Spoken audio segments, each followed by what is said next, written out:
ఒకరి దగ్గరికి వెళ్ళి అవకాశాలు అడగరు, ఒకరికి కనిపించి సలాం చేయరు, వేరే వాళ్ళు మోసం చేస్తే సర్లే అని చెప్పి వదిలేస్తారు, డబ్బులు లెక్క చేయరు. ఈ ఇండస్ట్రీలో ఇలాంటి మనస్తత్వంతో ఇంత అమాయకంగా ఎలా నెట్టుకు రావాలనుకుంటున్నారు? నేను నమస్తే పెట్టినా కూడా నన్ను దేకలే అనమాట. డబ్బులు ఇవ్వకపోతే ఇప్పుడు నాకు ఒకసారి అడుగుతా, 2 సార్లు అడుగుతా, 3 సార్లు అడుగుతా. రాజమౌళి గారిని చాలా ఎర్లీ స్టేజ్లో చూసిన వ్యక్తి మీరు. సీరియల్స్ చేసేటప్పుడు రాజమౌళి గారు ఎలా ఉండేవారు, ఆ కథ ఎలా ఉండేది? చూస్తారు అంతే. 2 నిమిషాలు ఉండాలి డ్రెస్ చేసుకొని అంటాడు, అంతే అంతే. మీ కెరీర్లో మీకు పడ్డ సినిమా ఛత్రపతి. ఛత్రపతి షూటింగ్ అప్పుడు ఆల్మోస్ట్ చనిపోయారు. ప్రభాస్ గారు గట్టిగా పట్టుకోవడం వల్ల ఆ టైంలో ఆయన శేఖర్ని వదలకూడదు అని ఒక నిర్ణయించుకొని చాలా బలం ఉపయోగించి పట్టుకోవడం వల్ల బతికారు. 30 కిలోమీటర్లు 40 కిలోమీటర్ల లోపల ఉన్నాం సముద్రంలో. ఎడ్జ్ అనేది కనిపించద్దు మనకి. లెగ్స్ పట్టుకున్నాడు, జారింది, ప్యాంట్ పట్టుకొని అస్సలు వదిలట్లే.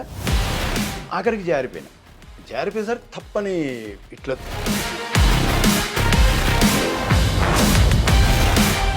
తర్వాత ప్రభాస్ గారికి వచ్చి ఏం చెప్పారు మీరు? ఆయనకి ఎక్కువ టెన్షన్ ఉంది. ఎన్టీఆర్ గారి మాటలో బాలకృష్ణ ప్రస్తావన కానీ, బాలకృష్ణ మాటలో ఎన్టీఆర్ గారి ప్రస్తావన కానీ ఎప్పుడన్నా రావడం మీ ముందు గమనించారా? ఉన్నది ఉన్నట్టు చెప్పండి సార్. మీకు ఫస్ట్ ఆఫ్ ఆల్ కూడా చెప్తా,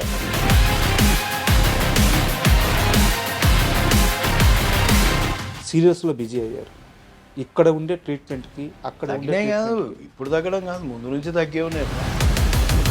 చాలామంది చెప్పే కంప్లైంట్ ఏంటంటే సినిమాలో స్టార్ హీరోలతో పనిచేసేటప్పుడు నన్ను ఇలా ట్రీట్ చేసేవాళ్ళు, సీరియల్కి వెళ్తే నన్ను ఇలా ట్రీట్ చేస్తున్నారు, అందుకని నేను సీరియల్స్ చేయను అని చెప్పేసి చాలామంది యాక్టర్స్ చెప్తా ఉంటారు. అవునవును, వాళ్ళు చెప్పేది న్యాయం, నిజమే వాళ్ళు మాట్లాడేది. నిజమేనా? పొట్ట వస్తే ఒక్క 2 లైన్లు చెప్పలేడు వాడు ప్రాంప్టింగ్ లేకుండా. మన మేనేజర్లు అట్లనే ఉన్నారు, మన డైరెక్షన్ డిపార్ట్మెంట్ అట్లనే ఉంది.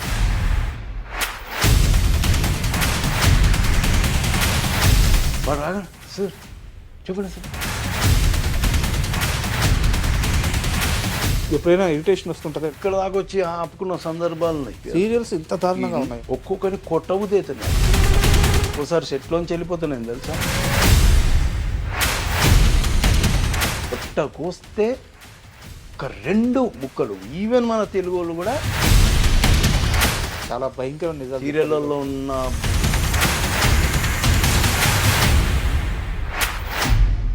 కీర్తి భట్ ఇప్పుడు ఎలా ఉంది రిలేషన్? నేను ఏదో నెగిటివ్గా చెప్పినా నేను ఆ పిల్ల గురించి అని ఏదో క్వశ్చన్ చేసింది. లేదమ్మా నేను ఒకసారి ఫోన్ చేసి అడిగింది. ఫోన్ చేసింది.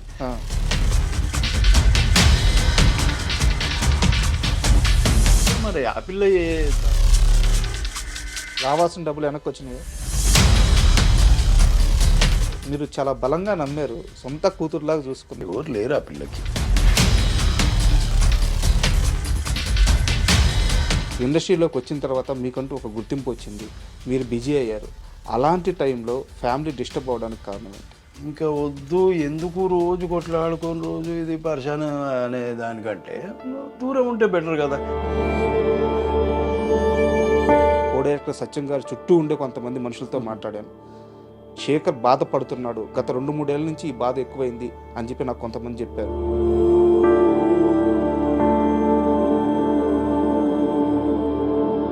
కొడుకు కోసమైనా ఇక మీరు మారాలైతే. మారేది ఉంటుంది ఇప్పుడు.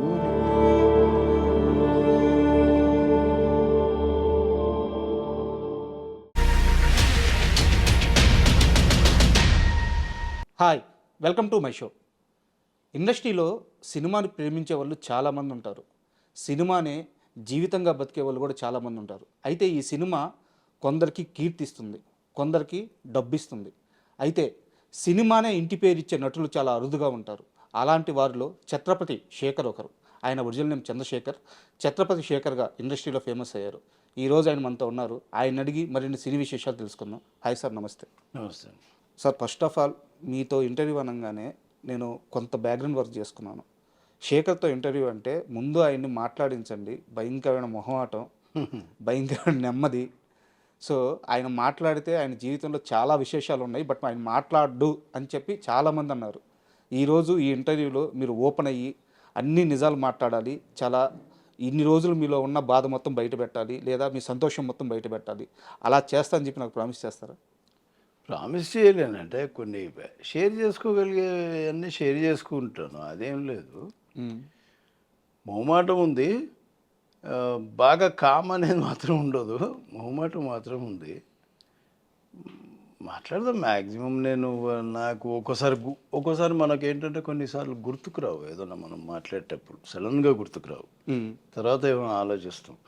అలా మేబీ గుర్తుకు రాక నేను ఏమైనా షేర్ చేసుకోకపోవచ్చు ప్రీవియస్లీ ఇప్పుడు. ఓకే. చదివింది ఇంటర్మీడియట్, సెకండ్ ఇయర్ ఫెయిల్, అవును. సినిమాల పిచ్చి. ఆ, అయితే ఎంత సినిమాల పిచ్చి ఉన్నా ఒక సినిమాని మహా అయితే ఒక 5 సార్లు చూస్తారు, 10 సార్లు చూస్తారు. అది కూడా సినిమా ఆడే రన్లో, అది 100 రోజులు ఆడితే ఒక 5 రోజులు, 10 రోజులు, 10 సార్లు అట్లా చూస్తారు. ఒక హీరో సినిమాని ఆపకుండా వరుసగా వారం రోజులు అదే సినిమా చూసి మీ అమ్మగారికి దొరికి చాలా తిట్లు తిన్నారంట. ఏ హీరో సినిమా? నేను ఇంటర్వ్యూలో చెప్పానా మరి నాకు గుర్తులేదు, కానీ ఇన్ఫర్మేషన్ మీది కరెక్టివ్. ఉమ్. 6th క్లాస్లో ఉన్నాను అప్పుడే, కొత్త అంటే గవర్నమెంట్ స్కూల్ నుంచి వెస్లీ స్కూల్ మాది సికింద్రాబాద్లో, అక్కడ జాయిన్ అయ్యాను. అది వాతావరణం నాకు సెట్ అవ్వలేదు. సరే ఏం చేస్తాం, ఒక 1 రూపీ ఉంటే డైలీ, అప్పుడు బస్ పాస్ తీసుకోలేదు, డైలీ 1 రూపీ ఇచ్చేవాళ్ళు నాకు. ఆ డబ్బులతో నేను స్కూల్కి వెళ్ళకుండా, బస్ ఎక్కి స్కూల్కి వెళ్ళకుండా నేను ఏం చేస్తున్నాను, బసంత్ థియేటర్ అని ఉంది కాచిగూడ దగ్గర, ఇప్పుడు లేదు, ఇప్పుడు ఫంక్షన్ హాల్ అయింది అది. అందులో పాత సినిమాలు ఏంటంటే మళ్ళీ రీరన్ చేసేటోళ్ళు అప్పట్లో, మేము చదువుకునే టైంలో. ఆ టైంలో పన్నెండు కాపురం కృష్ణ గారిది. ఉమ్. ఒకసారి వెళ్ళా, ఇక నేను ఆ స్కూల్ టైం వరకు మేనేజ్ చేయాలి ఎలాగానే, మధ్యాహ్నానికి అయిపోతుంది మార్నింగ్ షో చూస్తే. దాని తర్వాత మళ్ళీ కోటిలో అటు ఇటు తిరిగి వినాయకుళ్ళని పెట్టేవారు, అప్పుడు వినాయక చవితి వచ్చింది. సో అట్లా టైంపాస్ చేసి ఆ స్కూల్ నుంచి ఇంటికి లెక్కలేసుకొని ఆ టైము దాన్ని బట్టి ఇంటికి వెళ్ళేటోడిని, స్కూల్కి పోయే ఇంట్రెస్ట్ లేక. అట్లా అదే సినిమా వారం రోజులు చూశాను నేను. అంటే నాకున్న బడ్జెట్లో అదే సినిమా 80 పైసలు అప్పట్లో లో క్లాస్ దాన్ని నేను చూసేటప్పుడు. సో అది మన బడ్జెట్లో ఉంది. సో అదే సినిమా కంటిన్యూ. ఇంకా ఖాళీ ఉండేటోళ్ళు ఎవరు పట్టించుకునేటోళ్ళు కాదు అక్కడ. థియేటర్ కూడా ఖాళీ ఉండేది మార్నింగ్ షోలు. సో అట్లా అని ఇంకా ధైర్యంగా వెళ్ళిపోయాను. చిన్న ఇన్సిడెంట్ అయినా, ఒకరోజు ఎక్కడో పడిపోయినా చిల్లర, ఏదో 10 పైసలు ఏదో తక్కువైంది. మళ్ళీ ఎలాగైనా సినిమా చూడాలని ఎవరినో, బాబు 10 పైసలు ఉంటే నాకు అని తీసుకొని మళ్ళీ సినిమాకి అట్లా వెళ్ళి, ఒకరోజు ఇంకా అదే టైంపాస్ చేస్తుండే టైంలో వారం అయిపోయింది. ఇంకొక రోజు ఏంటంటే వినాయకులను చూద్దామని ఆ కోటిలోకి వెళ్తే, మా అమ్మ అప్పుడు మార్కెట్ అంతా అప్పుడు కోటియే ఎక్కువ అప్పట్లో. మా అమ్మ అప్పుడే అక్కడికి వచ్చింది ఏదో షాపింగ్ కోసం అని. ఇంకా నేను ఈ వినాయకులను చూసి ఇట్లా టర్న్ అయినా, మా అమ్మ ఇట్లా టర్న్ అయినా, అంతే ఎదురు. అట్లాంటి సిచ్యువేషన్లో ఇరికే. ఇంకా అప్పుడు ఒకటి పీకింది. అప్పుడు స్కూల్కి వెళ్తే అప్పుడు తెలిసిందనమాట, ఎన్ని రోజుల నుంచి వస్తలేడు, 15 రోజుల నుంచి వస్తలేడు. అంటే వారం 8 రోజులు ఈ సినిమా మేనేజ్ చేసిన. ఇంకొకటి అక్కడిక్కడ, అంటే ఎంత స్కూల్ స్కిప్ చేయాలని చెప్పి సినిమాకి వెళ్ళినా ఒకే సినిమాకి వెళ్ళారంటే అక్కడ కృష్ణ గారి మీద ఎంతో కొంత అభిమానం ఉంది. కృష్ణ గారు చాలా అభిమానం. ముందు ఫస్ట్ కృష్ణ గారు, తర్వాత చిరంజీవి గారు. ఫస్ట్ కృష్ణ గారు ఏ సినిమా వచ్చినా కూడా నేను అంటే మా ఇంట్లో వాళ్ళతో రిక్వెస్ట్ చేస్తుండే తీసుకెళ్ళండి అని. కొద్దిగా మనం వెళ్ళే టైంకి వచ్చినప్పుడు ఆయన రిలీజ్ రోజే వెళ్ళిపోయేటోళ్ళము. అట్లాంటిది మా గ్రూప్ కూడా ఉండింది బాగా. కృష్ణ గారు అప్పుడు టీవీలో ఆయన సినిమాలు సాటర్డే సండే వేసేవాళ్ళు, యాడ్ ఇచ్చేవాళ్ళు. మేము ఒక ఇంట్లో, అప్పుడు టీవీ లేదు మా ఇంట్లో, వాళ్ళ ఇంట్లో చూడడానికి వెళ్ళినప్పుడు యాడ్ ఇచ్చేటోడు. అంటే రేపు ఈ సినిమా వస్తుంది కృష్ణ గారిది అనగానే, మా వాడు ఏం చేసేటోడు, వాళ్ళ ఇంట్లో గన్నేరు చెట్టు ఉంటే ఆ పూలని బీకి ఇసిరేసేటోడు. అట్లా ఆ క్రేజ్ ఉండే మా గ్యాంగ్లో అప్పుడులో తిరిగిన గ్యాంగ్. అంటే మీరు ఆ పీరియడ్ చూసిన వ్యక్తి కాబట్టి నాకు ఒక డౌట్ ఉంది, అడుగుతాను. అప్పట్లో ఎన్టీఆర్ గారి ఫ్యాన్స్ చాలా ఎక్కువ మంది ఉండేవారు, కృష్ణ గారి ఫ్యాన్స్ ఎక్కువ మంది ఉండేవారు. బట్ కృష్ణ గారు ఎంత మొండివారో, ఒక విషయం అనుకుంటే ఎట్ట జరగాలో, కృష్ణ గారి ఫ్యాన్స్ కూడా అంతే మొండివాళ్ళు అంటే నిజమేనా? అంటే మా హీరో సినిమాకి అసలు ఏం తగ్గేదే లేదన్నట్టు సెలబ్రేషన్స్. మనము ఫ్యాన్స్ అనేది కృష్ణ గారికి విపరీతంగా ఉండేవాళ్ళు. మాస్ ఆడియన్స్ చాలా ఆయనకి అప్పట్లో బాగా. అది అంటే నేను విన్నది. తర్వాత ఆయన సినిమాలు చూడడం మనకు అంటే ఏదో నచ్చుతుంది, ఆయన నచ్చుతాడు. సో అలా అది ఉండేదిలేండి. అంటే ఇప్పుడు ఈ సినిమా రిలీజ్ అయినప్పుడు ఆ సినిమా ఆపోజిట్లో వీళ్ళు పాలు పోసిండ్రని, వాళ్ళు పాలు పోయి వీళ్ళు ఇంత లాభదండ తీసుకొచ్చిరని అట్లాంటివి జరిగేటి. గొడవలేం పెద్ద కాకపోతే కానీ ఏదో ఇంకా వీళ్ళు తిట్టుకుంటారు కదా. ఆ కృష్ణ గారిని అంటే వీళ్ళు తట్టుకోలేరు, ఆయననంటే వీళ్ళు తట్టుకోలేరు అట్లా. అండ్ సినిమాలు మీ కెరీర్ కాస్త పక్కన పెడితే శేఖర్ అనే ఒక వ్యక్తిలో ఇండియా పట్ల, దేశం పట్ల ఒక రకమైన బాధ్యత ఉండేది. చిన్నప్పుడు తెలియకుండానే మీరు ఫస్ట్ పోలీస్ అవ్వాలనుకున్నారు, లేకపోతే ఆర్మీలోకి వెళ్ళి ఒక ఫామ్ ఫిల్ చేసి ఆర్మీలో జాయిన్ అవ్వాలని చెప్పి అనుకున్నారు. అంటే కెరీర్లో ఎటు పోవాలో తెలియని ఒక సంధికాలం అది. అలాంటి టైంలో మీ ఆలోచనలన్నీ దేశానికి ఏమైనా సర్వీస్ చేయాలన్న వైపే వెళ్ళాయి. మీరు అది గమనించారా? అది అంటే సర్వీస్ అనేది ఒక రకంగా పక్కన పెడితే సినిమా ఇన్ఫ్లుయెన్స్ ఎక్కువ ఉండేది నాకు. ఇప్పుడు జాకీ చాన్ సినిమా చూస్తారే కరాటే మార్షల్ ఆర్ట్స్ నేర్చుకుందామని, లేదంటే ఇప్పుడు అంకుశల్ నాయుడు సినిమా చూస్తే పోలీస్ ఆఫీసర్ అవుదామని, ఏదో మిలిటరీ అలాంటి సినిమా చూసినప్పుడు అలా అవుదామని, ఇలాంటి ఫ్లక్చుయేషన్స్ ఉంటాయి. అట్లా ఉండేది నాకు. సినిమా ఇన్ఫ్లుయెన్స్ బేసిక్గా ఎక్కువ నాకు అలా ఉండేది. కానీ అంటే చిన్నప్పటి నుంచి ఒక ఇది మాత్రం ఉండేది, ఏదైనా అక్కడ అన్యాయం అనుకుంటే ఏదో నా అంటే ఫ్రస్ట్రేషను ఇది మేబీ మనము ఒకటి రెండు సార్లు మాట్లాడవచ్చు, ఒక్కొక్కసారి ఎందుకులే మనకు గొడవలని అట్లాంటి కొన్ని ఉన్నాయి. బేసిక్గా నచ్చదే, మనకెందుకులే అని పోయే మనస్తత్వం కూడా అనిపించదు. ఓకే. అట్లాంటి. సో ఆ పీరియడ్ నుంచి మీరు దేవదాస్ కనకాల గారి ఇన్స్టిట్యూట్లో జాయిన్ అయ్యారు. అక్కడ ఫిల్మ్ ఇన్స్టిట్యూట్లో ట్రైనింగ్ తీసుకున్నారు. మీరు ఈ విషయం చాలా ఇంటర్వ్యూలో చెప్పారు. బట్ ఆ పీరియడ్లో మీ బ్యాచ్మేట్స్ అంటే ఎవరు ఉండేవాళ్ళు? నా బ్యాచ్మేట్స్ సమీరు, రాఘవ, ఓకే, రాజీవ్ వాళ్ళ ఇన్స్టిట్యూటే, రాజీవ్, నేను, ఇంకా సుధీర్ అని ఒకతను, మహేందర్ అని ఒకతను, కొందరేమో డైరెక్షన్ డిపార్ట్మెంట్లోకి వెళ్ళారు, లింగమూర్తి అని, మాధవ్ అని, వీళ్ళందరూ ఈ సీరియల్లో ఇప్పుడు మేజర్ డైరెక్షన్ చేస్తున్నారు. కొందరు ఈపీలుగా వెళ్ళిపోయారు ఛానళ్ళలోకి. ఒకరిద్దరు సినిమా డైరెక్షన్లోకి కూడా వెళ్ళారు. పేర్లు నాకు ఒక ఆయన రమణ అని ఒక ఆయన ఉన్నారు, ఆయన కొందరు పేర్లు గుర్తులేవు నాకు. ఓమర్ అని ఒక అతను ఉండేవాడు, అతను బేరీ నుంచి వచ్చాడు డైరెక్షన్ డిపార్ట్మెంట్. అప్పుడు మాతోనే మా బ్యాచ్ అతను. మీ బ్యాచ్లో మీతో పాటు ట్రైనింగ్ తీసుకున్న వాళ్ళు ఈరోజు ఒక మంచి పొజిషన్లో ఉన్న వ్యక్తులు అంటే ఒక ఇద్దరు ముగ్గురు పేర్లు చెప్పండి. ఎవరి పేరు? ఇద్దరు ముగ్గురు. రాజీవ్ నెంబర్ 1, సమీర్, రాఘవ, మిగతా వాళ్ళు అంతా ఇది అవ్వలేదు. అందులో నేనున్నాను, నేను ఒక నలుగురు. మా బ్యాచ్ మేము ఒక ఓవరాల్ అమ్మాయిలు అబ్బాయిలు కలిపి ఓ 15 మంది. కల్పన అని ఒక అమ్మాయి ఉండింది, ఆ అమ్మాయి చాలా సీరియల్లో చేసింది, మ్యారేజ్ చేసుకొని వెళ్ళిపోయింది. వాళ్ళిద్దరు సిస్టర్స్, కవిత, కల్పన అని వాళ్ళు ఉండేవాళ్ళు. ఇంతే, అమ్మాయిలు ఎక్కువ ఉండేవాళ్ళు కాదు మా దగ్గర. ఇంకా బాయ్స్లో వీళ్ళు ఎక్కువ, కొందరు డైరెక్షన్ డిపార్ట్మెంట్. ఇన్స్టిట్యూట్లో ఉన్నప్పుడు ఒక వ్యక్తి ఒకరోజు అలా వచ్చి ఇన్స్టిట్యూట్కి వచ్చి వెళ్ళిపోయాడు. ఆయన వెళ్ళిపోయిన తర్వాత మీకు ఒక కాల్ వచ్చింది రాజీవ్ కనకాల గారి నుంచి. ఒక యాడ్ షూట్లో యాక్ట్ చేయాలి, డైరెక్టర్ పేరు రాజమౌళి. సో అడుగుతున్నారు యాక్ట్ చేస్తారా అని అడిగారు. ఆ రోజు మీరు ఎస్ చెప్పారు. ఆ రోజు ఎస్ చెప్పకపోతే ఈరోజు చంద్రశేఖర్ ఎలా ఉండేవారు? ఎస్ చెప్పకపోవడానికి అది సమస్య లేదు అది. ఎందుకంటే మనం ఇన్స్టిట్యూట్లోకి వచ్చిందే వేషాల కోసం. ఎట్లా అంటే ఇన్స్టిట్యూట్లో జాయిన్ అయితే వాళ్ళు కూడా వేషాలు కల్పిస్తారు అనేది ఒకటి నానుడి, అది వినేవాడిని నేను. అలా సరే వాళ్ళ ద్వారా కూడా మనం వెళ్ళొచ్చు కదా అనే ఫీలింగు. ఎందుకంటే నాకు అవతలలో అప్రోచ్ అయ్యి మాట్లాడే ధైర్యం కానీ, లేదంటే కలపగోలుతనం కానీ లేదు నాకు ముందు నుంచి. తెలిసింది, చాలా మంది చెప్పారు. సో నేను ఆ రోజు చంద్రశేఖర్ ఎలేటి గారు, రాజమౌళి గారు ఇద్దరు వచ్చారు ఆ రోజు. అది ఎలక్ట్రానిక్ మీడియా యాడ్స్ అని నాకు అవి ఏం తెలీదు. వచ్చారు, ఎవరో అని పరిచయం అయ్యారు. అప్పుడు అందరూ సరే రాజీవ్ పరిచయం చేశాడు. సరే వెళ్ళిపోయాను. అప్పుడు మన దగ్గర మొబైల్ కూడా లేదు. మొబైల్ మొబైల్ ఉందనుకుంటా, మొబైల్ అప్పుడే వచ్చింది అనుకుంటా.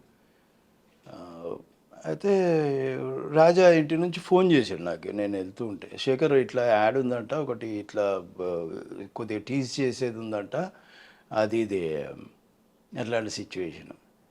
అయితే సరే అన్నాను, వస్తాను, మార్నింగ్ షూటింగ్ అక్కడెక్కడో జరుగుతుంది, టీఆర్ఎస్ ఆఫీస్ ఆ బ్యాక్ సైడ్ అటు సైడ్ జరుగుతుంది. బైక్ ఉందా అని అడిగారు. ఆడిపోయినా, అయ్యో లేదండి కైనెటిక్ బైక్ వస్తుందా, వేరే బైక్ ఇస్తున్నారు, రాజమౌళి గారితో ఉంది బైక్ యమహా. నేను అన్నా, అయ్యో బైక్ రాదు సార్ నాకండి. అయ్యో బైక్ రాదా అని ఇంకా అట్లనే కైనెటిక్ కొండ మీదనే చేయించారు ఆ షాట్లు. ఓకే.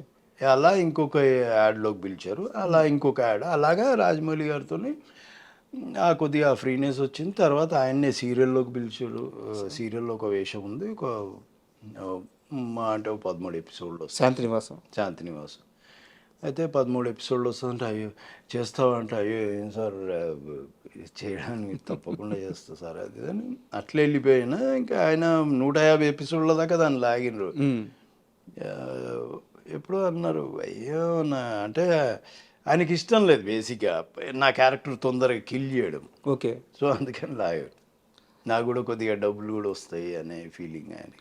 అండ్ రాజమౌళి గారిని చాలా ఎర్లీ స్టేజ్లో చూసిన వ్యక్తి మీరు, చాలా దగ్గర నుంచి చూశారు. అయితే ఈరోజు రాజమౌళి గారు అంటే ఏందో మాకే కాదు ప్రపంచం మొత్తానికి తెలుసు, ఆయన ఆ స్థాయిలో ఉన్నారు.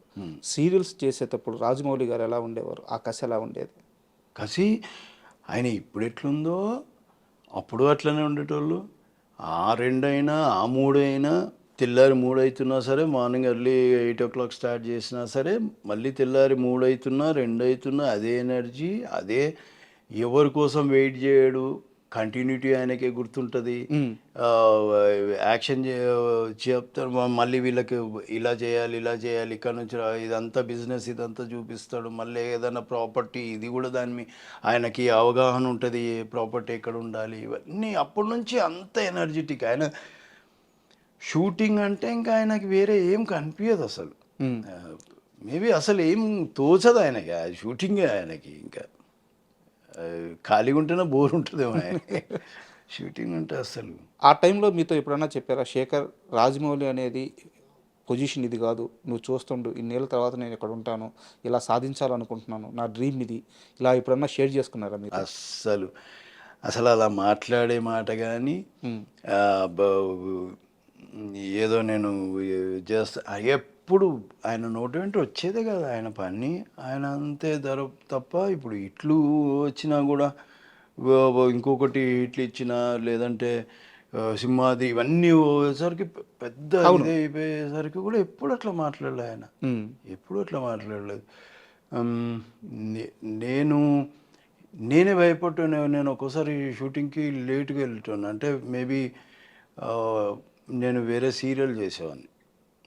అప్పుడు కొద్దిగా వాళ్ళు 11 గంటలకు పంపిస్తా అని వాళ్ళు పంపిస్తే మళ్ళీ నేను పరిగెత్తుకుంటూ పోయేసరికి అక్కడ లేడు. ఇంకా ఈరోజు అయిపోయిందిరా, ఈరోజు తిట్టేస్తారా నన్ను. ఎప్పుడు ఒక్క మాట పల్లెత్తు మాట అనలేదు. ఈరోజు అయితే తిడతారా ఇంకా గ్యారెంటీ అనుకొని ఫిక్స్ అయిపోయేటోని కూడా పోగానే నేను భయపడుతుంటా, చూస్తారు అందరూ, కోడైరెక్టరు మొత్తం ఎవరైతే డైరెక్షన్ డిపార్ట్మెంట్ అందరు ఉంటారు, ఈయన పని అయింది ఈరోజు అనే ఫీలింగ్లోనే ఉంటారు. కానీ ఏ రోజు కూడా చూస్తారు అంతే, 2 నిమిషాలు ఉండాలి డ్రెస్ చేసుకొని అంటాడు అంతే. వీళ్ళు వెయిటింగ్, వీళ్ళు పాపం డిసప్పాయింటెడ్, చాలాసార్లు డిసప్పాయింట్ అయ్యారు. ఈరోజు నాకు తిట్లు పడతాయి అనుకున్నా, అంతా అప్పుడంతా డిసప్పాయింట్. శేఖర్ మళ్ళీ బతికిపోయాడు. వీళ్ళు చాలా డిసప్పాయింట్ అయ్యేవాళ్ళు. కొందరు అడిగేటోళ్ళు కూడా, ఏంద్రా ఆయన నిన్ను ఏమన్నారు, మేము ఏమన్నా చేస్తే లేదు అది ఇది అంటారు. ఇంకొకటి అడ్జస్ట్మెంట్, ఒకటి డేట్లో అడ్జస్ట్మెంట్. ఎప్పుడన్నా ప్రాబ్లం వచ్చినా ఎవరినన్నా నో అనే చెప్పేటోళ్ళేమో, కానీ ఏ రోజు నాకు నో అని చెప్పింది లేదు ఆయన. నేను ఒకవేళ ఆయన ఏదైనా కొద్దిగా సీరియస్ మూడ్లో ఉంటే ఇంకా నేను మాట్లాడలేను ఆయనతో. ఎలా ఏం చేయాలి, ఇప్పుడేమో వీళ్ళు యువతల వాళ్ళు ఫోన్ చేస్తున్నారు నాకు, ఏం చేయాలని నేను రమ్మగారి దగ్గరికి వెళ్ళిపోయి రమ్మగారితో మాట్లాడితే అప్పుడు మెల్లిగా ఆయన కూల్ అయిన తర్వాత రమ్మగారు మాట్లాడి నన్ను పంపించేస్తారు. అట్లాంటి సందర్భాలు. అండ్ ఇలా మీరు ఒక బ్యాచ్గా వెళ్తున్నప్పుడు మీ బ్యాచ్లోకి ఒక ఉగ్ర నరసింహుడు వచ్చాడు, 18 ఏళ్ళ వయసు, ఎవరండి? జూనియర్ ఎన్టీఆర్. ఎన్టీఆర్ స్టూడెంట్. అంటే స్టూడెంట్ నెంబర్ 1. అవును అంతకుముందు ఒక సినిమా చేస్తున్నారు. అవును. సో ఆయనది 2వ చిత్రం. ఇప్పుడు దాకా మీరంతా ఒక ట్రావెలింగ్, రాజమౌళి గారిది కానీ మీది కానీ రాజీవ్ కనకాల గారిది కానీ మీరంతా ఒక ట్రావెలింగ్ ఆల్రెడీ ఉంది. ఈ బ్యాచ్లోకి ఒక పులి వచ్చినట్టు వచ్చాడు. ఎలా మౌల్డ్ అయ్యారు, మీ అందరితో ఎలా కలిసిపోయారు ఎన్టీఆర్ గారు? లేదు, అతను ముందు నుంచి అదే చైల్డిష్ మెంటాలిటీ. అందరితో మనం పలకరీకున్నా పలకరిస్తాడు, "ఏయ్" అంటాడు.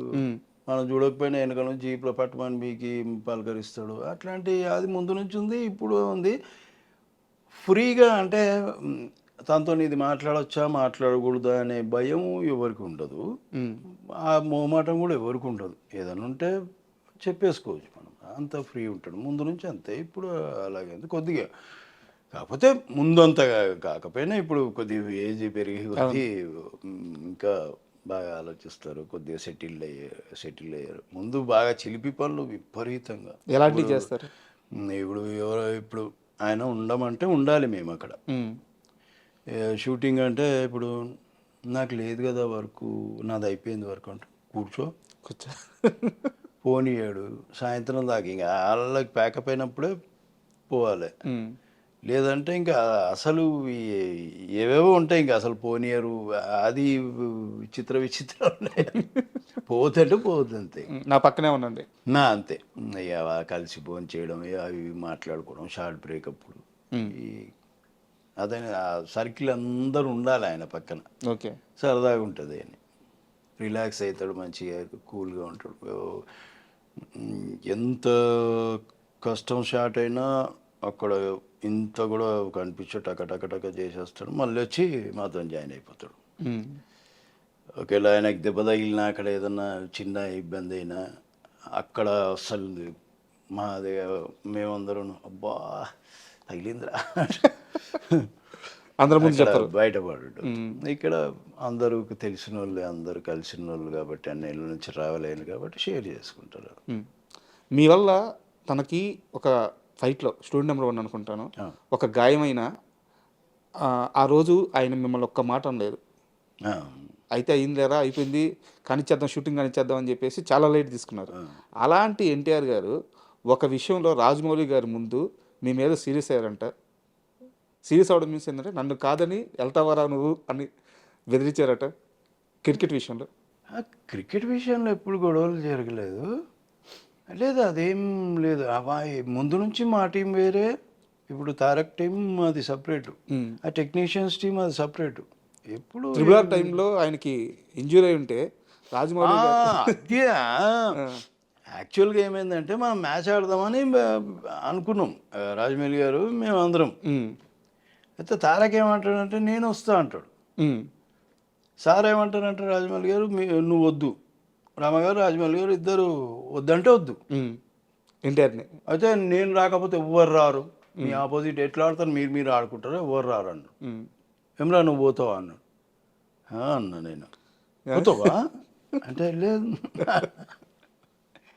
సార్, అది సరదాగా అది అంటే మళ్ళీ ఏదైనా కాలు వెనికిందో, కాలు పట్టిందో, చేయి పట్టిందో, షూటింగ్ ప్రాబ్లం అవుతుంది అనేది రాజమౌళి గారి ఉద్దేశం.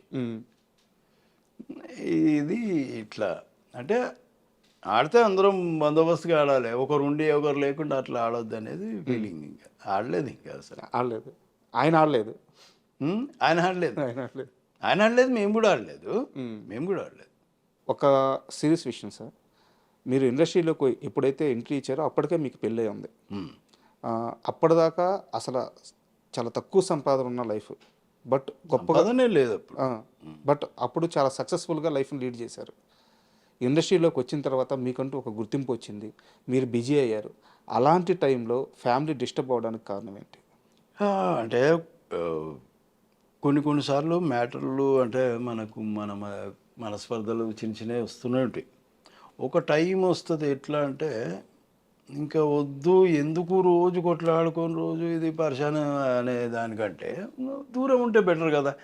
ఊరికి ఒకరినొకరు అనుకొని ఒకరినొకరు కొట్టుకొని తిట్టుకొని ఇంకా ఏదేదో నెగిటివ్ ప్లాన్లు చేసుకొని ఇవన్నీ చేసేదానికంటే గమ్మున వెళ్ళిపోతే అయిపోతుంది కదా. ఇప్పుడు వాళ్ళ మనసు బాధ పెట్టకుండా నేను బాధపడి ఎందుకు ఇవన్నీ అని జరిగింది. అది ముందు నుంచి చిన్న చిన్నవి వస్తూనే ఉంటాయి భార్యాభర్తలు అన్నాక. కొన్ని రోజులు ట్రావెల్ అయిన తర్వాత ఒక టైం వచ్చింది, ఇంకా లేదులే అంటే ఏ మనిషికైనా ఇప్పుడు ఆమెకైనా సరే నాకైనా సరే ఒక ఓపిక, ఒక లిమిటేషన్ అని ఉంటుంది. ఆ ఓపిక దాటింది. మేబీ నేను కరెక్ట్ లేను ఆమె ఉద్దేశంలో నాకు కరెక్ట్. ఇలాంటివి ఏవో జరుగుతాయి. ఎవరు పర్ఫెక్టు ఎవరు రాంగ్ అని నేను చెప్పను. మిస్టేక్లు రెండు తరపులో ఏవో జరిగింటాయి. సో అది ఎక్కడో మైండ్లో కూర్చుంది. ఒక టైం వచ్చింది, ఇంకా మనం బెటర్. ఇది మీ వ్యక్తిగత విషయం సార్. చాలా ఇంటర్వ్యూలో మీరు ఇదే మాట చెప్పారు. అయితే నేను మీ క్లోజ్ సర్కిల్లో, మీరు సినిమా ఇండస్ట్రీలో క్లోజ్ సర్కిల్లో కొంతమంది, నేను పేరు చెప్పలేను, కో డైరెక్టర్ సత్యం గారు చుట్టూ ఉండే కొంతమంది మనుషులతో మాట్లాడాను. శేఖర్ గతంలో ఒక 12 ఏళ్ల క్రితం తన లైఫ్లో ఇది జరిగినప్పుడు అంతగా బాధపడలేదు, కానీ సరే టైం ఇలా వచ్చింది అలా జరిగిపోయిందని అనుకున్నాడు. కానీ గత 2-3 ఏళ్ళ నుంచి శేఖర్ ఈ విషయంలో చాలా మదన పడుతున్నాడు లోపల. ఆ టైంలో నేను ఆ సిచ్యువేషన్స్ని సరిగ్గా హ్యాండిల్ చేసి ఉండాల్సింది, నేను సరిగ్గా హ్యాండిల్ చేయలేదు, కొంచెం బెటర్గా హ్యాండిల్ చేస్తుంటే మేబీ మేము కలిసి ఉండేవాళ్ళమేమో అని చెప్పి శేఖర్ బాధపడుతున్నాడు. గత 2-3 ఏళ్ళ నుంచి ఈ బాధ ఎక్కువైంది అని చెప్పి నాకు కొంతమంది చెప్పారు. అవన్నీ మాట్లాడి నేను ఏం బాధపడుతున్నా, వాళ్ళు కూడా ఏం బాధపడుతున్నారు, నేనేం బాధపడుతున్నా. కాకపోతే నాదే మిస్టేక్. నేను కొద్దిగా బాగా లేజీ, ఏదైనా చెప్తే విన్నాను అంత ఈజీగా. ఎవరి దగ్గరికి వెళ్ళు కలువు, ఏదైనా వర్క్ దొరికితే మనకు డబ్బులు వస్తాయి, ఆమె వింటే. నేనేమో లేజీ ఫీలోని. అట్లాంటివి కూడా కొన్ని ఉన్నాయి నా దగ్గర. అంతేగాని నేనేం బాధపడతలేను. వాళ్ళు బాగుంటే చాలు అనే ఫీలింగే తప్ప ఇంకా వేరే ఏం లేదు. నేనేం మదన పడట్లేదు. అసలు దేనికి మదన పడాలో కూడా నాకు తెలియదు. నేను అంతా అనుకోనే కదా, మేము ఒకరికొకరు అనుకోనే ఇది అయిపోయినాక మదన పడి ఏం లాభం. అదేం లేదండి, అది ఊరికే అది ఉట్టి మాటలు. అండ్ ఈ మొత్తం వ్యవహారంలో శేఖరు మీరు అన్నట్టు లేజీ అని చెప్పి కొంత అన్నారు. అదైతే నాకు తెలిసే మీరు చెప్తే తెలిసింది. నాకు ఇంకో విషయం తెలిసింది, ఫైనాన్షియల్గా శేఖరు డిసిప్లిన్గా ఉండడు. అది కూడా చాలా పెద్ద ఇంపాక్ట్ అయింది అతని జీవితంలో. అది నాకు ఎప్పుడు అంతే. అంటే డబ్బు అంటే పెద్దగా ఆలోచించాను. ఇప్పుడు ఉన్న దాంట్లో తృప్తి పడడం ఒకటి, నాకు వర్క్ ఉండాలనుకోవడం. అదే ఒక్కోసారి వర్క్ లేని రోజులలో కూడా నేను ఎప్పుడు బాధపడలేదు. మేబీ నా టైం లేదు, వస్తుందేమో అనే ఉన్నా. ఇప్పుడు నా వెనకాల వచ్చిన వాళ్ళు ఎదుగుతూ ఉన్నా, చూస్తున్నా, అందరు మంచి పొజిషన్లో ఉన్నారు, నాతో పాటు ఉన్న వాళ్ళు మంచి పొజిషన్లో ఉన్నారు, నేను లేనని నేను ఎప్పుడు బాధపడను. ఏం ఇన్నేళ్ళు భగవంతుడు కాపాడిండు, 25 ఏళ్ళు అవుతుంది వచ్చి, ఇన్నేళ్ళ నుంచి భగవంతుడు కాపాడిండు, ఏదో వర్క్ ఇస్తున్నాడు, ఎందుకు ఆయన నడిపిస్తాడు నేను అని ఉందే తప్ప వాడు ముందుకు పోయిండు వీడు ముందుకు పోయిండు ఈ ఫీలింగ్ కూడా ఉండదు నాకు ఎప్పుడు. పెద్దగా ఆలోచించాను సార్. అంటే సారీ టు ఇంటరప్ట్, మధ్యలో మాట్లాడుతున్నందుకు. మీరంటే చాలా కొన్ని లక్షల మందికి అభిమానం ఉంటుంది సార్. ఎందుకంటే మీరు మీ క్యారెక్టర్స్ ఇచ్చే ఇంపాక్ట్ అలా ఉంటుంది. సో ఈరోజు నేను ఇంటర్వ్యూకి ఇక్కడ కూర్చోబెట్టి మిమ్మల్ని పొగిడి నేను అలా ప్లెయిన్గా పంపించలేను. సో మీ దగ్గర ఒక సమస్య ఉంటే నేను ఆ సమస్యను కూడా ప్రస్తావించాల్సిన అవసరం ఉంటుంది. మీరు ఇప్పుడు దాకా ఏం చెప్పారంటే, నాకు క్యారెక్టర్స్ వస్తే తీసుకుంటాను, రాని మనం ఏం చేయలేము, నాకేం బాధలేదు అన్నారు. బట్ ఇక్కడ సమస్య ఏంటంటే, మీరు కష్టపడి సంపాదించిన డబ్బులు కూడా క్యారెక్టర్స్ దేవుడు ఇచ్చాడు, సంపాదించుకున్నారు. ఈ రోజు కూడా కొన్ని లక్షల రూపాయలు బయట ఎవరికంటే వాళ్ళకి ఇచ్చేసి ఆ డబ్బులు తిరిగి రాక కనీసం వాటిని మీరు ఫాలోఅప్ కూడా చేయకుండా పట్టించుకోకుండా వదిలేస్తున్నారు. నిజమా అబద్ధం? అంటే పెద్ద అమౌంట్ ఏం కాదు. అంటే నాకున్నది అది పెద్ద అమౌంటే. నేనున్న స్ట్రేచర్కి కొందరు ఏదో ప్రాబ్లం చెప్పారు, కొందరు ఇంకొకరు ఏదో ప్రాబ్లం చెప్పారు. అప్పుడు నా దగ్గర ఉండే కాబట్టి నేను చేయగలిగిన. ఏమో అది నిజమని నమ్మిన, అది నిజం అనుకున్నా, నేను నమ్మేసిన. సరే నేను అది కూడా ఏమో ఇంకా వాళ్ళని నేను ఎప్పుడు నేను తిరిగి ఇవ్వండి నేను అడగను కూడా. ఇది కూడా చెప్పి ఫ్యూచర్లో కూడా కనీసం ఫోన్ కూడా చేయరంట డబ్బులు కావాలని. చేయను అసలు చేయను. మనం బుద్ధి పుట్టి మనం ఇచ్చినాం. నువ్వు ఆ రోజు నీకు లేదు అని నువ్వు తప్పించుకోవాల్సింది నేనే కదా ఇచ్చింది. నేను తప్పించుకోవాల్సింది. వాళ్ళేదో చెప్పినా నువ్వు ఎట్లా నమ్ముతావు, నువ్వు ఎట్లా ఇచ్చేస్తావు? నేను తప్పించుకోవాల్సింది. నా బుద్ధి లేనితనం నేను వాళ్ళ మీద ఎట్లా వేస్తాను. అందుకని ఫోన్ కూడా చేయ బస్. నేను ఆ భగవంతుడు ఇస్తాడు. మనమేమి ఒకరికి అన్యాయం చేయడానికి అయితే చేయలేదు. మనం వాళ్ళు ఏదో సమస్య చెప్పారు, నేను ఇచ్చిన. నా దగ్గర ఉండే నాకు ఆ శక్తి ఇచ్చిన టైంకి భగవంతుడు, కాబట్టి నేను ఇచ్చి. ఒకరి దగ్గరికి వెళ్ళి అవకాశాలు అడగరు, ఒకరికి కనిపించి సలాం చేయరు, వేరే వాళ్ళు మోసం చేస్తే సర్లే అని చెప్పి వదిలేస్తారు, డబ్బును లెక్క చేయరు. ఈ ఇండస్ట్రీలో ఇది ఒక రంగుల ప్రపంచం. బయటికి కనిపించే రంగు వేరు, లోపల ఉండే రంగు వేరు. ఈ ఇండస్ట్రీలో ఇలాంటి మనస్తత్వంతో ఇంత అమాయకంగా ఎలా నెట్టుకు రావాలనుకుంటున్నారు? ఈ ఎలాగంటే నేను పక్కగా నా మీద భగవంతుడిని ఇంకా అంతే, ఆయన్నే నడిపిస్తాడు ఇక్కడ దాకా అనేదే నా మెయిన్ ఉద్దేశం. ఇంకా అదే నమ్ముకొని నేను వెళ్తా. ముందు నుంచి అలాగే నమ్మినా, ఇప్పుడు కూడా అలాగే నమ్ముతా. బాగా ఎక్కువ దేవుని బాగా నమ్ముతారా? దేవుని అంటే ఓ పూజలు ఓమన అట్లాంటివి ఏం లేదు. నమ్మెట్టుకుంటాను ఆయన. ఇంకొకటి నమస్తే పెట్టాను, ఎవరికి నమస్తేలు పెట్టాను అనేది మీకు చెప్తాను. యాక్చువల్గా నాకు ఎందుకు నేను నమస్తేలు పెట్టాలా వద్దని 10 సార్లు ఆలోచిస్తా అంటే తెలుసు పెట్టరు తెలుసు. 1-2 సార్లు నాకు ఏమనిపిస్తుంది అంటే నన్ను వీళ్ళు గుర్తుపడతారో లేదో అనేది ఒకటి ఉంది. నమస్తే పెట్టి కొన్ని ఇన్సిడెంట్లు ఏం జరిగినాయంటే నేను నమస్తే పెట్టినా కూడా నన్ను దేకలే అనమాట. నమస్తే కూడా అండి అరే అమ్మ నన్ను గుర్తుపట్టలేనట్టున్నారు అనే ఫీలింగ్ వచ్చింది. నేను గుర్తుపడతారో లేదో, నేను నమస్తే పెడతారో, ఈ అనుమానాలు ఎక్కువైపోయి, ఈ మొహమాటాలు ఎక్కువైపోయి, అది ఒకటి. అందుకే మరి బాగా తెలిసి ఇంకా కన్ఫర్మ్ అనుకున్న నమస్తే పెడతాను, అట్లేం లేదు, విష్ చేస్తాను. కొందరంటే పరిచయం లేదు కదా మనకి, పలుకుతారో లేదో, ఎలా రియాక్ట్ అవుతారో అనేది ఒకటి, ఏదో పిచ్చి ఆలోచన అది, ఆ సైకలాజికల్గా అది అట్లాంటివి అంతే. ఇంకా నమస్తే వెళ్ళను, ఎవరిని వేషం అయితే అడగను. ఇంకోటి ఏంటంటే మనము మనకై మనం అడిగితే వాళ్ళు ఎట్లా రియాక్ట్ అవుతారు. ఒక్కోసారి మనం అడిగినా కూడా వాళ్ళు రియాక్ట్ కాకుండా ఆ ప్లేస్లో ఇంకొకరిని పెట్టేసుకుంటే ఎక్కడో నేను నొచ్చుకుంటా అనే ఫీలింగ్. అరే నేను సెట్ కాలేకపోయినా, నేను అడిగినా కదా అవి వేషము, ఎందుకు ఎలా అంటే నాకు టాలెంట్ లేదనా ఏదా, ఇట్లాంటివి ఎందుకు నాకు అది కొన్ని ఉంటాయి. అందుకని నేను ఎవరిని అడగను. వాళ్ళు ఇస్తే ఏది కాదన్ను, ఇది అది ఇది ఏది కాదన్ను. అందులో డైలాగ్ ఉందా, ఉట్టిగా నిలబడం అన్నారా, ఏం లేదు, డబ్బులు ఒకటి మాట్లాడుకుంటా. ఆ డబ్బులు టైంకి ఇవ్వకపోతే ఇంకొకటి కూడా ఇదైతుందో అప్పుడు మొహమాట పడ. డబ్బులు ఇవ్వకపోతే ఇప్పుడు నాకు ఒకసారి అడుగుతా, 2 సార్లు అడుగుతా, 3 సార్లు అడుగుతా, ఇంట్లో కూర్చుంటా. నా పైసలు పంపి అప్పుడు వస్తా. ఇప్పుడు చేసే కూడా నాకు పంపి అప్పుడు వస్తా. ఈ విషయంలో మాత్రం స్ట్రిక్ట్. ఇంకా నేను నువ్వు ఇప్పుడే సగం నన్ను దేక్తలేవు, సినిమా అయిపోయినాక నన్ను ఏం దేక్తావు బా, నా ఫోన్ కూడా ఎత్తావు నువ్వు. అట్లా చాలాసార్లు చేసిండ్రు మేనేజర్లు, అసలు ఫోన్ కూడా ఎత్తారు. ఏ సినిమా జరిగింది? మస్తు సినిమాలో జరిగింది. మామూలుగా ఇవన్నీ నేను ముందు ఇట్లా లేను. ముందు డబ్బులు అడిగేటోనే కాదు, వాళ్ళు ఎంత ఇస్తా అంత తీసుకుంటాను లాస్ట్లో అది కూడా సినిమా అయిపోయినాక. ఇప్పుడు ఏంటంటే నాకు ఈ 2 రోజులు చేస్తున్నా కదా, ముందు పంపించారు. ఎందుకంటే అట్లా చేసిరు మరి. ఇప్పుడు ఈ చక్కర్లో ఏమైపోయిందంటే ఎవరిని నమ్మాలనో ఎవరిని నమ్మొద్దో కన్ఫ్యూజన్లో ఉన్నా నేను. అంతే కదా. అందుకని ఇది పెట్టేసిన సిస్టమ్.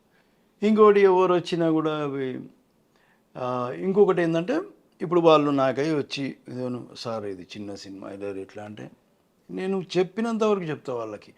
నేను కూడా చిన్న ఉన్నాయా ఏం ఆస్తులు ఇస్తులు ఏం లేవు, నేను ఇట్లా నాకేం లేదా, కానీ మీరు సరేలే ఇంకా పోనీ ఏమి ఇస్తారు చెప్పండి. మీరు మరీ అన్యాయంగా మాట్లాడితే ఏమన్నాను సారీ అంట.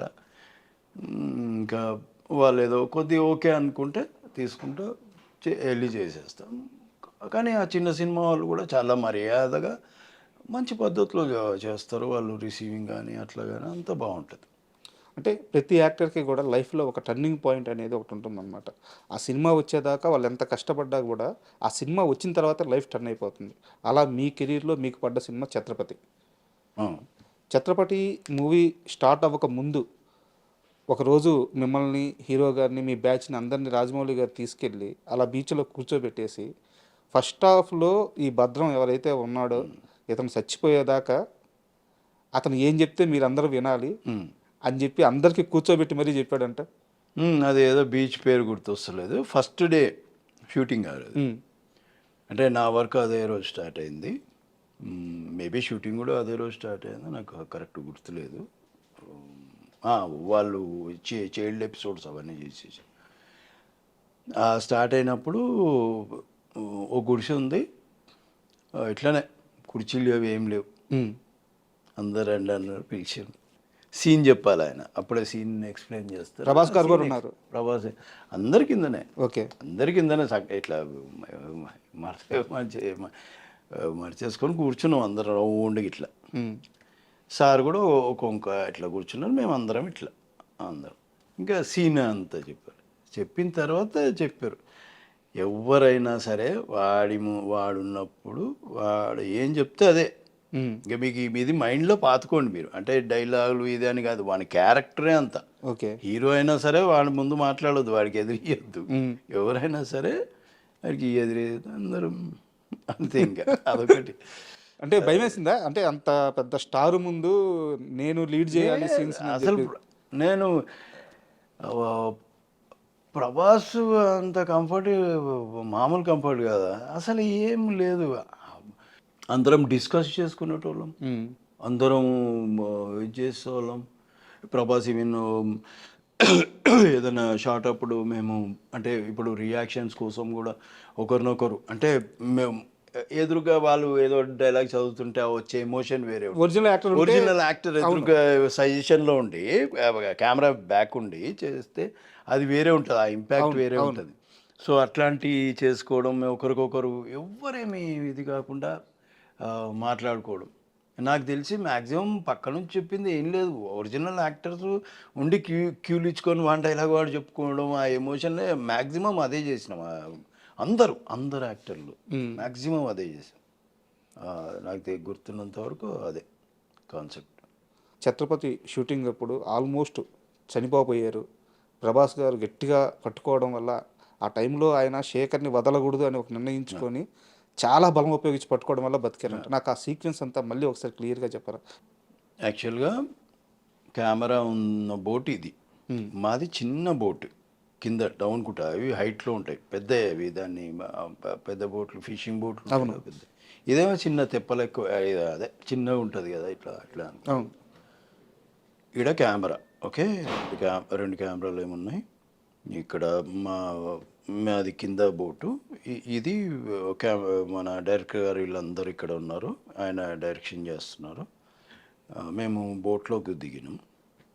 ఇంకొకటి మేమున్న ఇది ఏమైందంటే చక్రం, ఫ్యాన్ ఉంటుంది కదా ముందుకి, అది ఏదన్నా మేము కొద్దిగా అది లాగేది ఉంటుంది, చెక్క పెట్టెలు లాగుతా కింద మునిగి. అలాగే ఏమవుతుందంటే ఆ ఫ్యాను తిరగడానికి అవి మెల్లిగా అటు లాగేస్తుంది అది. ఈ టైంలో ఏమైందంటే నేను నీళ్ళలో మునిగి అట్లనే ఉండాలి, యాక్షన్ చెప్పినప్పుడు పైకి రావాలి. పైకి వచ్చినప్పుడు అజయ్ కాలర్ పట్టుకొని సపోర్ట్ చేయాలి. ఆల్రెడీ ప్రభాస్ గారు కాలు పట్టుకొని ఉన్నారు, మీ కాలు పట్టుకొని ఉన్నారు. ఎప్పుడైతే నేను యాక్షన్ చెప్పగానే పైకి వచ్చానో, ఈ అజయ్కి ఏమైందంటే నేను మిస్ అయిపోయినా, కాలర్ మిస్ అయిపోయింది, పట్టుకోవడం మిస్ అయిపోయింది. ఎట్లయితే లేచింది, నేను అప్పటిదాకా ఊపిరి ఆపుకొని ఉన్నా, ఆ లేచిన ఆ సేపట్లోనే నేను కొద్దిగా ఊపిరి తీసుకున్నా. వీడు డ్రాప్ అయిన టప్పని అట్లనే పడ్డా. ప్రభాస్ ఏం చేసిందంటే వదలట్లే, నాకేమి ఈత రాదు ఒకటి, ఇంకొకటి ఆ ఫ్యాన్ గుంజుతుంది, అట్లాగేస్తుంది. అది ప్రభాస్ టెన్షన్. ఆ బోట్ ఏమైందంటే ఇప్పుడు నేను ఎట్లయితే లేచిన ఇట్లా పడ్డానో ఆ నీళ్ళు అనేవి పైకి వస్తాయి, అన్నీ చేతుల మీద బాడీ మీద అంతా పడింది. ప్రభాస్ వదలట్లేదు, నేనేమో నాకు ఊపిరి ఆడట్లేదు లోపల. ఏమో ఒక ఫ్రాక్షన్ ఆఫ్ సెకండ్లో అన్ని చక్ చక్ చక్ చక్ చక్ ఏవో అన్ని ఇదైపోయింది. వదలట్లేదు నాకు, కానీ నాకు తెలుస్తుంది ప్రభాస్ లాగడానికి ట్రై చేస్తున్నాను, ఒక మనిషి పట్టుకునే ఉన్నాడు. జారిపోతున్నా అనేది కూడా తెలుస్తుంది నాకు. ఉమ్. ఎందుకంటే నా ప్యాంట్ మీద నీళ్లు పడ్డాయి, ప్రభాస్ చేయి మీద నీళ్లు పడ్డాయి, ఇంకా జారుతుంది. ఇంకా లెగ్స్ పట్టుకున్నాడు జారింది, ప్యాంట్ పట్టుకొని అస్సలు వదలట్లే. ఇన్ని జరిగిపోయినాయి ఆ ఫ్రాక్షన్ ఆఫ్ సెకండ్లలో, జరిగిపోయినాయి ఇన్సిడెంట్లు. ఆఖరికి జారిపోయేసరికి తప్పని ఇట్లా తిరగడం, నేను తల కూడా పైకి పెట్టలేదు, ఏమన్నా అందుతుందేమో అని ఇట్లా అన్నా అంతే. ఉమ్. అందేసరికి ఆ బోట్ ఎడ్జు అది బెండ్ అవుతుంది కదా, అట్లా ఇట్లా ఊగుతుంది, నిలబడదు. అది దొరికింది నాకు. దొరికి అప్పుడు గాలి తీసుకొని అప్పుడు అందరు లేపినారు అట్లా. అదే ప్రభాస్ పడ్డ టెన్షన్ ఏంటంటే, ఎక్కడ పొరపాటు జరుగుతుందో, ఒకవేళ మనోడికి ఈత రాదు, పొరపాటున వీళ్ళు ఉన్నారు అంటే సేవ్ చేయడం, వీళ్ళు గజయిత గల ఒకరిద్దరిని పెట్టుకొచ్చిండ్రు సార్. ఎంతైనా అది ఒరిజినల్ సీ కదా సార్. దగ్గర మార్జిన్ లేదు, పెద్దగా మార్జిన్ లేదు మాకు, ఈడనే ఉంది. అది ఏమైనా సెట్ అయితే అనుకోవచ్చు. అది కూడా మేము ఎంత ఒడ్డున చేస్తలేము, 30 కిలోమీటర్లు 40 కిలోమీటర్ల లోపల ఉన్నాం సముద్రంలో. ఎడ్జ్ అనేది కనిపించద్దు మనకి, ఒడ్డు అనేది కనిపించద్దు, అందుకని లోపలికి వెళ్ళాం. బయటకు వచ్చిన తర్వాత అజయ్ గారిని ఏమన్నారు మీరు? నేనేమనలే, అరే నువ్వు జారిపోయినారా అన్న. నేను నాకు బాగా గుర్తు ఏంటంటే, నేను అంటే బయటకు వచ్చేసరికి అన్నీ కొందరు ఒక్కొక్కరే అన్నీ గుర్తొచ్చినాయి అన్నారు కొందరు. మళ్ళీ చేసి మళ్ళీ నవ్వుకుంటూనే వెళ్ళినా, ఫుల్ తడిచిపోయినా, ఏడుస్తున్నా. ఏడ్చారా? నేను ఏడుస్తున్నట్టున్నా, అది నేను తుడుచుకుంటున్నా. మయు రాజమౌళి గారి కూతురు ఉంది, అది చిన్న ఉంది, అది ఎంత 6 నెలలే ఉంటుంది, సంవత్సరం ఉంది అనుకుంటా. నేను పచ్చిగా అయిపోయి ఇంకా నేను ఈ బోట్లో నుంచి ఆ బోట్లోకి ఎక్కి, దాంట్లో పెద్ద దాంట్లోకి ఎక్కిన, సార్ వాళ్ళందరూ ఉన్నారు ఆ దగ్గర. ఎక్కితే ఆ పాప నన్ను ఎత్తుకో అంటుంది. నాకు అక్కడ కళ్ళలు నీళ్ళు వచ్చేసాయి. ఎత్తుకో అంటుంది, నా దగ్గరకు వస్తా ఉంటుంది. రామగారు ఎత్తుకుంటే ఆగట్లే అసలు, ఇట్లా వస్తుంది. వద్దమ్మ పచ్చిగునేమో అని. ఇప్పుడు పెద్ద అయిపోయింది, చిన్న ఉంది అప్పుడు. అదొక ఇన్సిడెంట్ బాగా గుర్తున్నాను. సరే, మళ్ళీ మీ వ్యక్తిగత విషయం తీస్తున్నాను అని చెప్పి పొరపాటుగా అనుకోకపోతే ఒక క్వశ్చన్. ఈ ఇన్సిడెంట్లో ఆ కాలు జారిపోయిన తర్వాత, లోపలికి వెళ్ళిపోయిన తర్వాత లైఫ్ అంతా తిరిగింది అని చెప్పారు. Short cut. ఆ టైంలో భార్య బిడ్డలు గుర్తురాలేదా? మేబీ గుర్తొచ్చిండొచ్చు, అందరు గుర్తొస్తారు, టక్ టక్ టక్ టక్ టక్ అంతే. అవి ఏది మైన్యూట్ అది ఏది ఎక్కువ గుర్తుంది అనేది కూడా మనం చెప్పలేము ఇప్పుడు. అట్లా పర్టికులర్ టైం అంతా. ఇంక దాని తర్వాత ఇంకే పెద్ద ప్రాబ్లం వచ్చింది, ఇంకేం లేదు. షూటింగ్లలో అయితే ఏమి, అదొక్కటే అంటే ప్రాబ్లం కూడా కాదు, అది మిస్టేక్ అయిపోయింది. మేబీ ప్రభాస్ అక్కడ దాకా పట్టుకున్నాడుగా, లేదంటే జారిపెట్టునేమో, చెప్పలేము నేను అందులోకి. తర్వాత ప్రభాస్ గారికి వచ్చి ఏం చెప్పారు మీరు? థ్యాంక్స్ చెప్పడం? థ్యాంక్స్ చెప్పడం తప్ప ఇంకేం చేయగలను. ఏమన్నారు ఆయన? నేను ఇంటర్వ్యూలో కూడా ఒకటి, అప్పుడులో మేము ఛత్రపతి రిలీజ్ అయిన తర్వాత కూడా ఈ విషయం గురించి చెప్పాను. నేను ఏమనలే, ఆయన టెన్షన్ పడుతున్నాడు, మెయిన్ ఆయనకి ఎక్కువ టెన్షన్ ఉంది. నేను తట్టుకోలేకపోయేటోని శేఖర్ ఏదైనా ఇంటిని, కానీ అట్లాంటి ఎమోషనల్ సిచ్యువేషన్ అది. ఛత్రపతి సినిమా గురించి నాకు ఇంకొక విషయం తెలిసింది సార్.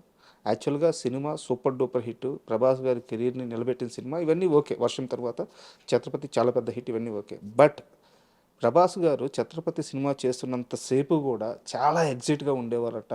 చాలా మైనర్ థింగ్స్ కూడా గమనించుకుంటూ రాజమౌళి గారి దగ్గర పక్కకి వెళ్ళి డల్లింగ్ హిట్ అవుద్ది కదా, ఈ సినిమా హిట్ అవుద్ది కదా, కొడుతున్నాం కదా, చాలా ఈగర్గా ఛత్రపతి హిట్ కొట్టాల్సిందే అని చెప్పి చాలా టెన్షన్ పడ్డారట. నిజమేనా? అది నాకేం కనిపించలేదు. మేబీ వాళ్ళు మాట్లాడుకొని ఉండొచ్చు, నాకు తెలియదు. ఎందుకంటే అప్పటికి ప్రభాస్కి వర్షం వచ్చింది, మంచిగా ఆడింది. సో ఇంకా అంత పెద్ద ఇది. ఈ సినిమా జరిగేటప్పుడు మన కృష్ణవంశీ గారితో సినిమా వచ్చింది, అది ఫ్లాప్ అయిపోయింది, చక్రం. కానీ అందులో పర్ఫార్మెన్స్ బాగుంటుంది, ప్రభాస్ గారి క్యారెక్టర్ కానీ పర్ఫార్మెన్స్. అదే టైంలో ఇది జరుగుతుంది. సో మేబీ ఆయనకి ఆ ప్రెషర్ ఉండిండొచ్చు ఇది. కానీ మాకు ఎప్పుడు, ఎందుకంటే ఆయన సంగతి తెలుసు కాబట్టి గన్ షాట్ అని మేము ఫిక్స్ అయిపోయినాం. ఓకే. మేము ఛాలెంజ్లు ఇస్తాం ఇప్పుడు. ఎట్లా అంటే ఇది ఆడకపోతే ఇండస్ట్రీ మానేస్తా అంట. ఇదే మాట నా నోటికి వచ్చేది. రాజమౌళి గారి సినిమాల విషయం. సినిమా నాకు నేను చేస్తా కాబట్టి నాకు కొద్దిగా ఐడియా ఉంటుంది. అవే ఇంటర్వెల్, అవే ఛత్రపతి కానీ, సింహాద్రి కానీ. నేను ఇట్లానే అన్నా సింహాద్రి అప్పుడు కూడా అన్నా, సినిమా ఆడకపోతే ఇప్పుడు ఏదో అరకూర వేషాలు వస్తున్నాయి, ఇది కూడా బంద్ చేసుకొని కొరియర్, అంతకుముందు కొరియర్ చేస్తున్నా, కొరియర్ చేసుకుంటాను, నేను కొరియర్లో పని చేసుకుంటా అని చెప్పి. అది అంత నమ్మకం రాజమౌళి అంటే. నమ్మకం ఆయన. ఎందుకంటే ఆయన కథ మీద ఆయన కొన్ని ఎపిసోడ్స్ ఉంటాయి, ఆ ఎమోషన్ని క్యారీ చేసే ఎపిసోడ్స్ మనకు ఎప్పుడైతే పడాలనో దెబ్బ అప్పుడే పడుతుంది ఆ సీన్లో. కొద్దిగా అటుపోదు ఎప్పుడైనా సరే ఆయన సినిమాలలో, కొద్దిగా ఇటుపోదు. మనకు ఆడియన్స్కి ఎయ్యర్రా ఈ నా కొడుకుని అన్నప్పుడు వీడు ఇట్లుంటాడు, అప్పుడే గొడ్డలేసింది అనుకోండి, ఎయ్యి నా కొడుకుని అంటారు. ఇట్లాంటి మేము థియేటర్లలో పోయి, ఊర్లలో పోయి, లో క్లాస్ దానిలలో ఎవరికి ఇన్ఫర్మేషన్ లేదు. మేము 3 రోజులు అట్లా రిలీజ్ అయిన తర్వాత వెళ్ళేటోళ్ళం. అట్లా కట్టెలు తీసుకొని రాజమౌళి మేమందరం ఇట్లా చూసేటోళ్ళం. నేను సింహాద్రికి బాగా ఎప్పుడు ఏ థియేటర్ కన్నావో నా సీనే వచ్చేది, ఆ గొడ్డలి అన్నారికేది ఇది వచ్చేది, పాన్ వేసుకొని వస్తూ ఉంటాయి ఈ సీన్లు. నాకు అంత నమ్మకం. ఎందుకంటే వేరే ఉండదబ్బా, ప్రతి ఎమోషన్ ఏడ జనాలు కనెక్ట్ అవుతారు, అన్ని ఐడియా ఉంటుంది ఆయనకి పక్క. సింహాద్రి టైంలో సార్, అంటే ఆ సినిమా గురించి త్రిబుల్ ఇంటర్వ్యూలో రామ్ చరణ్ గారు చెప్పారు. అంటే ఎన్టీఆర్ గారి సినిమాని మా నాన్న చూశారు, చిరంజీవి గారు చూశారు సింహాద్రి. ఆ టైంలో అసలు మా నాన్న స్పెల్ బౌండ్ అయిపోయారు ఆ సినిమా చూసి. నాకు కూడా ఆ సినిమా అంత ఇష్టం అని చెప్పేసి. మెగాస్టార్ అంతటి వ్యక్తి అప్పటికి ఒక చిన్న హీరో ఎన్టీఆర్ గారు. ఆది పడింది బట్ అంటే యంగ్స్టర్ ఫేస్లో కూడా మెచ్యూరిటీ లేదు. ఇది ఇంకా అది హిట్ అయిపోయింది. ఇంకా దాని తర్వాత పడ్డ సినిమా సింహాద్రి. ఆ వయసులో అంత పెద్ద స్టార్డమ్ వచ్చిందంటే అది. అప్పుడు ఇండస్ట్రీలో ఆ సినిమా ఇంపాక్ట్ ఎలా ఉండేది సార్? ఎలా మాట్లాడుకునేవారు సింహాద్రి గురించి? ఏం మాట్లాడాలి ఇప్పుడు, అంత సాలిడ్ హిట్ సింహాద్రి.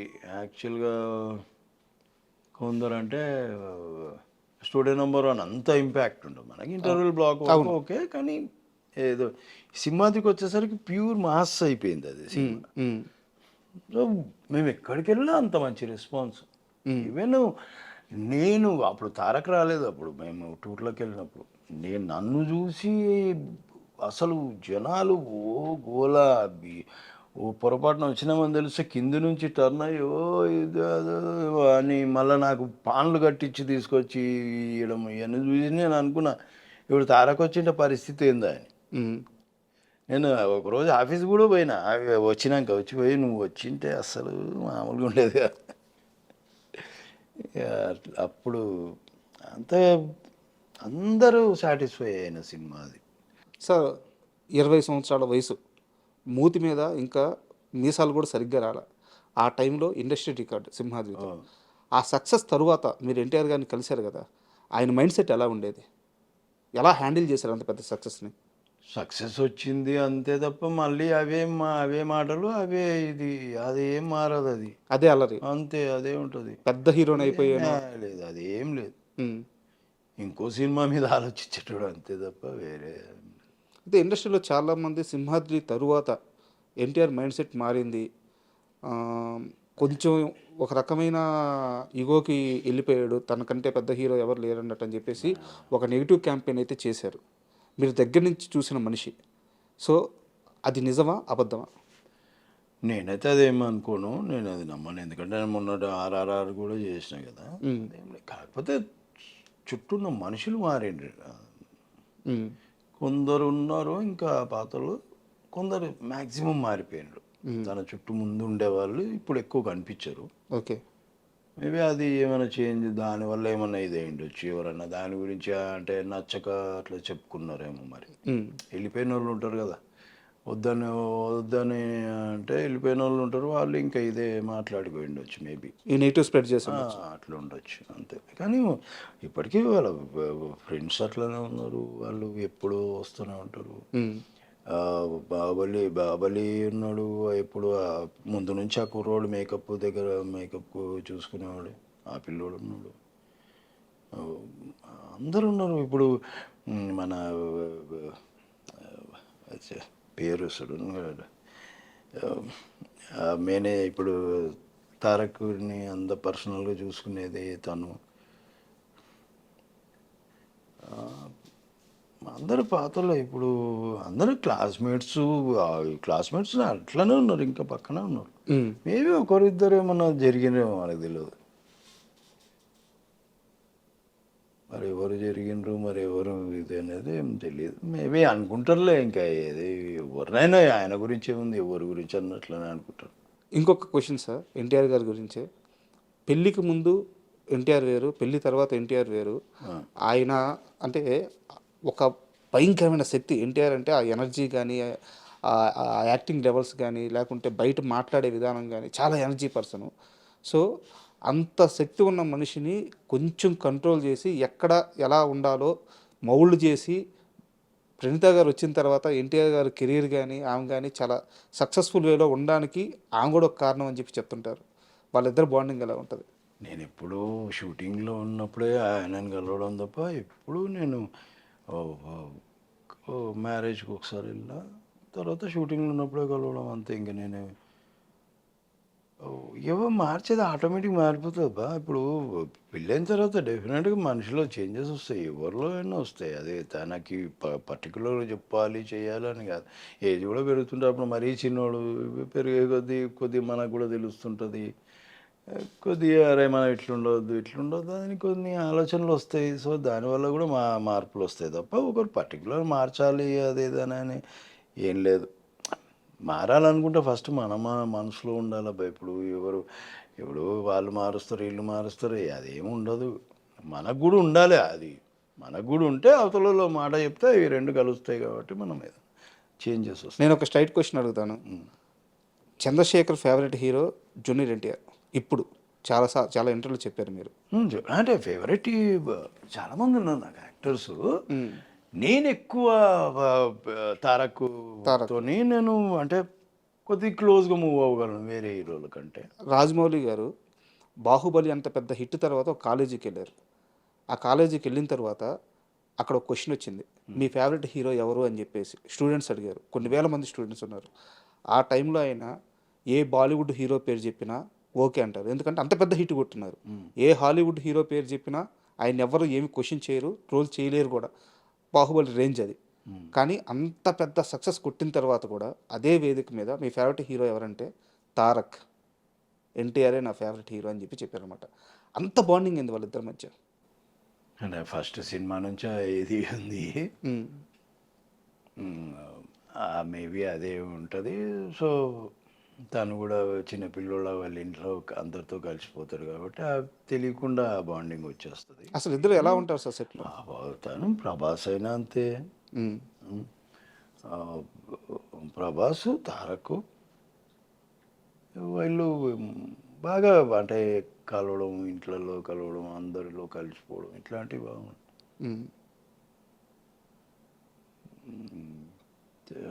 తారక ఇంకా అదే వీళ్ళు కూడా చిన్న పిల్లోళ్ళే అన్నట్టే చూసిండు స్టూడెంట్ నెంబర్ 1 నుంచి. మేబీ అది ఉంటుంది. అండ్ ఇప్పుడు మీరు చేస్తున్న ప్రాజెక్ట్ సెన్సెస్? నేను ఇప్పుడు ఏం లేదు బా అని ఒకరు ఇద్దరు అడిగినారు కొత్త సినిమాలు, కొత్త వాళ్ళే, కొత్త హీరోలు, అది సరే మేబీ చేస్తా నెక్స్ట్ మంత్ అంతే. ఈ సీరియల్ జరుగుతున్నాయి.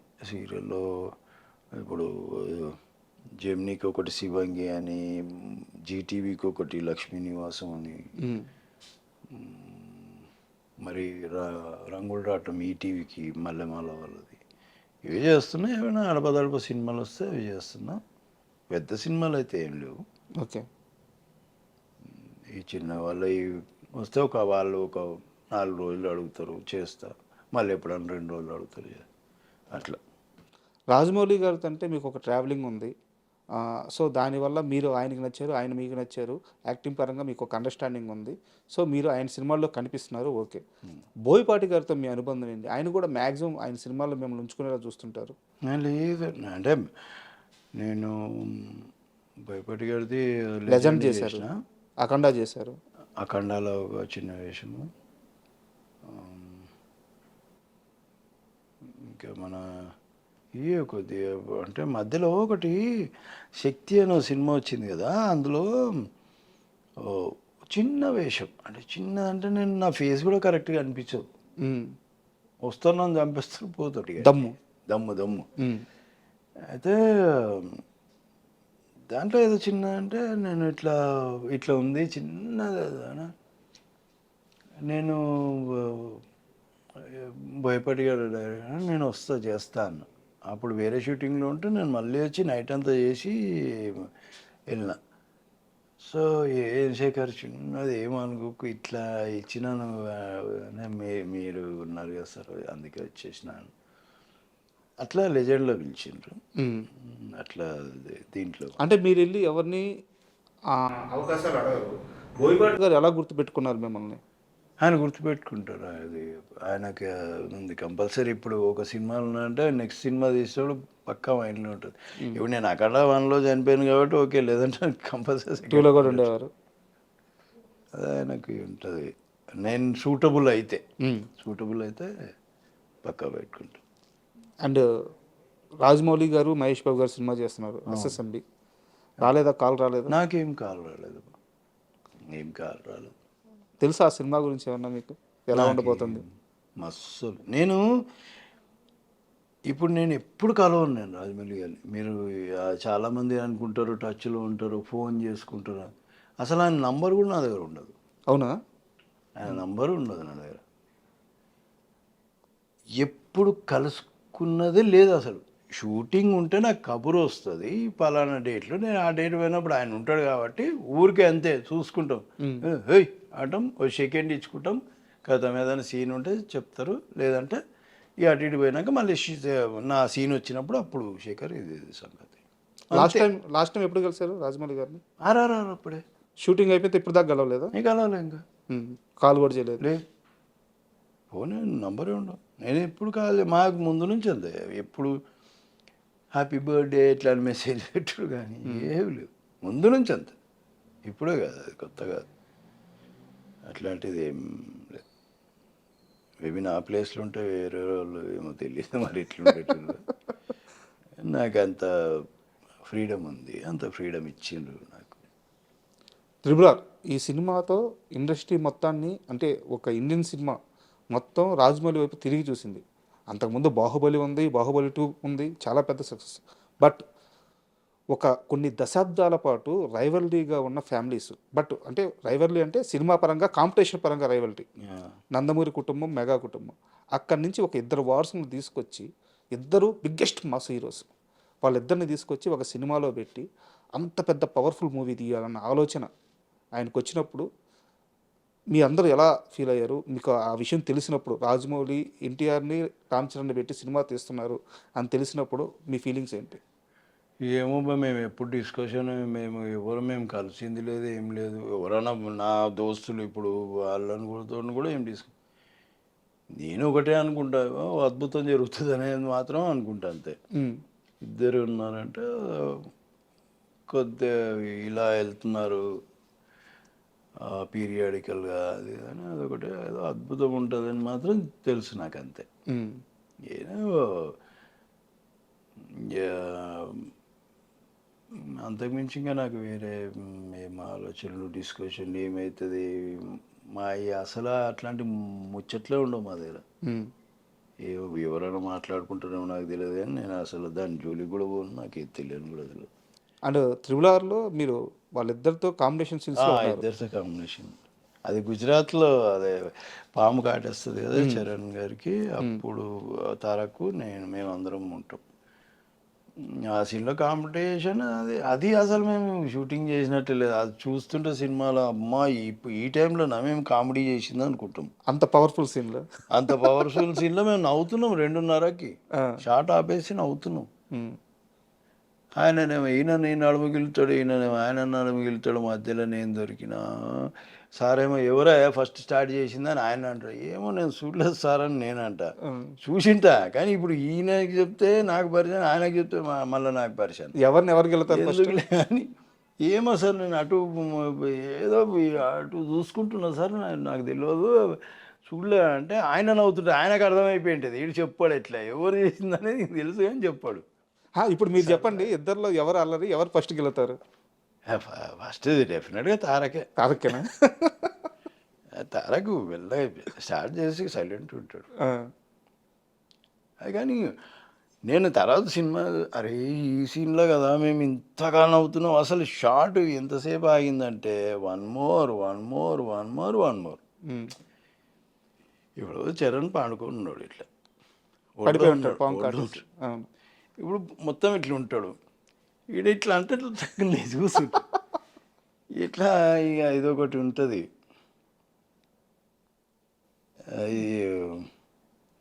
నేను అనుకున్నా గుజరాత్లో జరుగుతుంది ఇది, రాత్రి 2:30 అవుతుంది, ఆ టైంలో జరిగింది ఇది అంతా. అంటే వాళ్ళిద్దరూ కూడా పెద్ద మాస్ హీరోలు, స్టార్ హీరోలు, ఒకరి మధ్య ఒకరికి ఇగో కానీ అట్లాంటివి ఏమి ఉండేవి కదా? ఏం లేదు, వాళ్ళు ఇద్దరు ముందు మంచి ఫ్రెండ్స్ కదా. అదేం అంటే బయట వాళ్ళిద్దరు ఫ్యాన్స్ మా హీరో పెద్ద అని చెప్పి కొట్టుకొని చచ్చిపోతారు. ముందు నుంచి ఉన్నదే కదా మన దగ్గర. ఇప్పుడు ఏం కొత్త ఏముంది? ఇప్పుడు మనం మెయిన్ ఏంటంటే ఏదన్నా ఒకవేళ జనాలు ఆలోచించుంటే ఈ 2 క్యారెక్టర్లకి ఏది పవర్ఫుల్ ఉంటుందని ఆలోచించారు. ఎవరిని ఎక్కువ చూపిస్తారు, ఎవరిని తక్కువ చూపిస్తారు అనేది. కానీ మొత్తం ఓవరాల్గా ఎంత న్యాయం చేస్తారంటే ఆయన ఇది ఎక్కడ ఇంత తక్కువ కాదు. అవును. ఇప్పుడు అంటారు కదా ఈ కాలు ఇట్లా వచ్చింది, ఆ ఇంటర్వ్యూలో చెప్తారు కదా డ్యాన్స్ అని, సేమ్ అట్లనే ఆ క్యారెక్టర్లు కూడా అట్లనే ఉంటాయి. మీరు 2 సైమల్టేనియస్గా ఉంటుంది. అవి ఎక్కడ ఒక్కొక్క ఈచ్ అండ్ ఎవరి క్యారెక్టర్ ఇండివిజువాలిటీ వేరే, ఆ బిహేవియర్ వేరే, ఆ భాష వేరే, సో ఆ క్యారెక్టరైజేషన్స్ వేరే తప్ప ఇక్కడ ఏ క్యారెక్టర్ ఇది అయినట్టు ఉండదు. గుజరాత్లో అప్పుడు ఎన్ని రోజులు షెడ్యూల్ ఇస్తారు? అది 5 రోజులు అంతే. గుజరాత్ 5 రోజులు. చరణ్ గారు పక్కనే ఉన్నారు కదా, అంటే చరణ్ గారు ఒక మెగాస్టార్, ఇండస్ట్రీలో ఒక 3 దశాబ్దాలు పైగా ఆ సింహాసనం మీద కూర్చొని శాసిస్తున్న మనిషి. అలాంటి ఒక వ్యక్తి కొడుకు, వారసుడు. ఈయన కూడా అంతే స్థాయిలో తండ్రికి తగ్గ కొడుకు నిరూపించుకున్నాడు. అంత స్థాయిలో ఉన్న వ్యక్తి బిహేవియర్ ఎలా ఉండేది సెట్స్లో? బిహేవియర్ మీరు చరణ్తో ఒకసారి వర్క్ చేసిన, చరణ్తో మాట్లాడిన, మనకి అసలు ఇదే ఉండదు అసలు. నేను చెప్పలేను కానీ అతనితో వర్క్ చేసిన వాళ్ళు కానీ, దాంతో పరిచయం ఉన్న వాళ్ళు కానీ చెప్తారా, అది ఏం ఉండదబ్బా. అది ఇంత పెద్ద స్టార్ రేంజ్ ఇది అట్లా ఏమి ఉండదు అసలు. ఉండదబ్బా, మనం అనుకుంటాం అంతే. ఇప్పుడు వీళ్ళందరూ అనుకుంటారు యాయిలేగా ఇప్పుడు ఉన్న ఏ హీరోలైనా అసలు ఆ బిహేవియరే లేదబ్బా ఇక్కడ. కాకపోతే ఎవరు క్యారవాన్లో వాళ్ళు కూర్చుంటారేమో తప్ప అసలు ఎవరికి లేదు. అది నేను ప్రతి ఇంటర్వ్యూలో ఆలోచిస్తూ ఉంటాయి. అడిగినప్పుడు అంతా వాళ్ళు ఎట్లుంటారు, వాళ్ళు కూడా నా లెక్కనే ఉంటారు అనలేను నేను. ఇంతే, ఇట్లనే ఉంటారు వాళ్ళు. ప్రతి ఒక్క హీరో అంతే బా, ఒక్కరనే కాదు అందరు అట్లనే ఉన్నారు. నాకు మరి ఎందుకు వచ్చిందో ఇది బిహేవియర్ ఇట్లా ఉంటే అట్లా ఉంది, ఆయన ఎట్లుంటాడు ఈయన ఎట్లుంటాడు, ఎందుకు వచ్చిందో టాపిక్ తెలియదు. కానీ నా దృష్టిలో ఎప్పుడు ఎవ్వరు అట్లా బిహేవ్ చేసిందో లేదు. ఇంతమందిని చూసినాను నేను, ఇంతమంది యాక్టర్స్తో పనిచేసి. అస్సలు మీరు ఒక మాట అన్నారు, మహా అయితే వాళ్ళు పర్సనల్గా వెళ్ళి వాళ్ళ క్యారీవాన్లో కూర్చుంటారు కానీ అంత మించే ఉండదని చెప్పి. బట్ అలా కూడా కూర్చొని ఒక హీరో మీద ఎప్పుడు కూడా తను కావాలనుకుంటే సెట్స్లో రాజభోగాలు వస్తాయి. బట్ ఎప్పుడు కూడా ఒక చెట్టు కింద కుర్చీ చేసుకుని కూర్చుంటాడు ఒక హీరో. ఆ హీరోతో మీరు పనిచేస్తున్నారు. ఆ హీరో మీద విపరీతమైన నెగిటివిటీ వచ్చింది. ఎవరో అర్థమైంది ఆ హీరో? పవన్ గారు, బాలకృష్ణ గారు. ఏమో నెగిటివిటీ ఆయనది ఓ లోకం అబ్బా. ఇప్పుడు ఆయన రెడీ అయ్యే వరకే క్యారవాన్లో ఉంటాడు. వస్తారు, ఒక కుర్చీ వేసుకుంటారు, బుక్కులు పట్టుకొచ్చుకుంటారు. ఆయన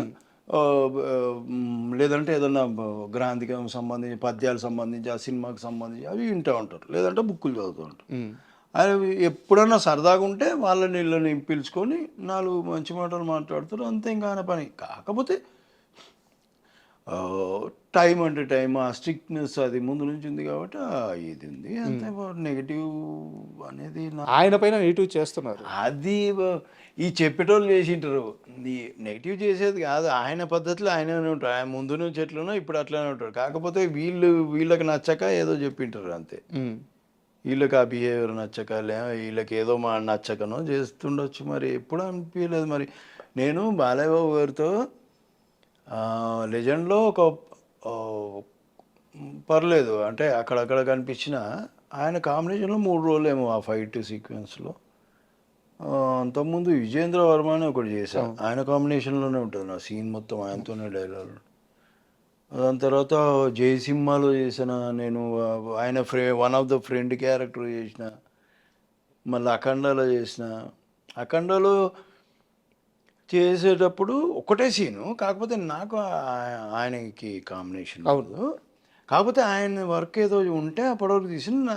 నేను అప్పుడు వచ్చిన, మధ్యాహ్నం వచ్చిన, నా విగ్ ఏదో ఇది సెట్ చేసి అంతా చేస్తున్నారు. ఆయన అక్కడ దూరం నుంచి ఉన్నారు, దూరం చూశారు. నేను వెళ్దాము నమస్కారం పెడదామని వెళ్ళేసరికి వేరే వాళ్ళు అన్నారు, ఆయన పద్యాలు వింటున్నాడు వెళ్ళకు అన్నారు. కానీ ఆయన దూరం నుంచి గమనించిండు. నేను నా ఎదవమో మాటం కాకపోతే దూరం నుంచి అని ఇట్లా అనొచ్చు కదా, నేను అనలే. నేను దగ్గర పోయి పలకరిద్దాం అనేది నా ఉద్దేశం ఉంది.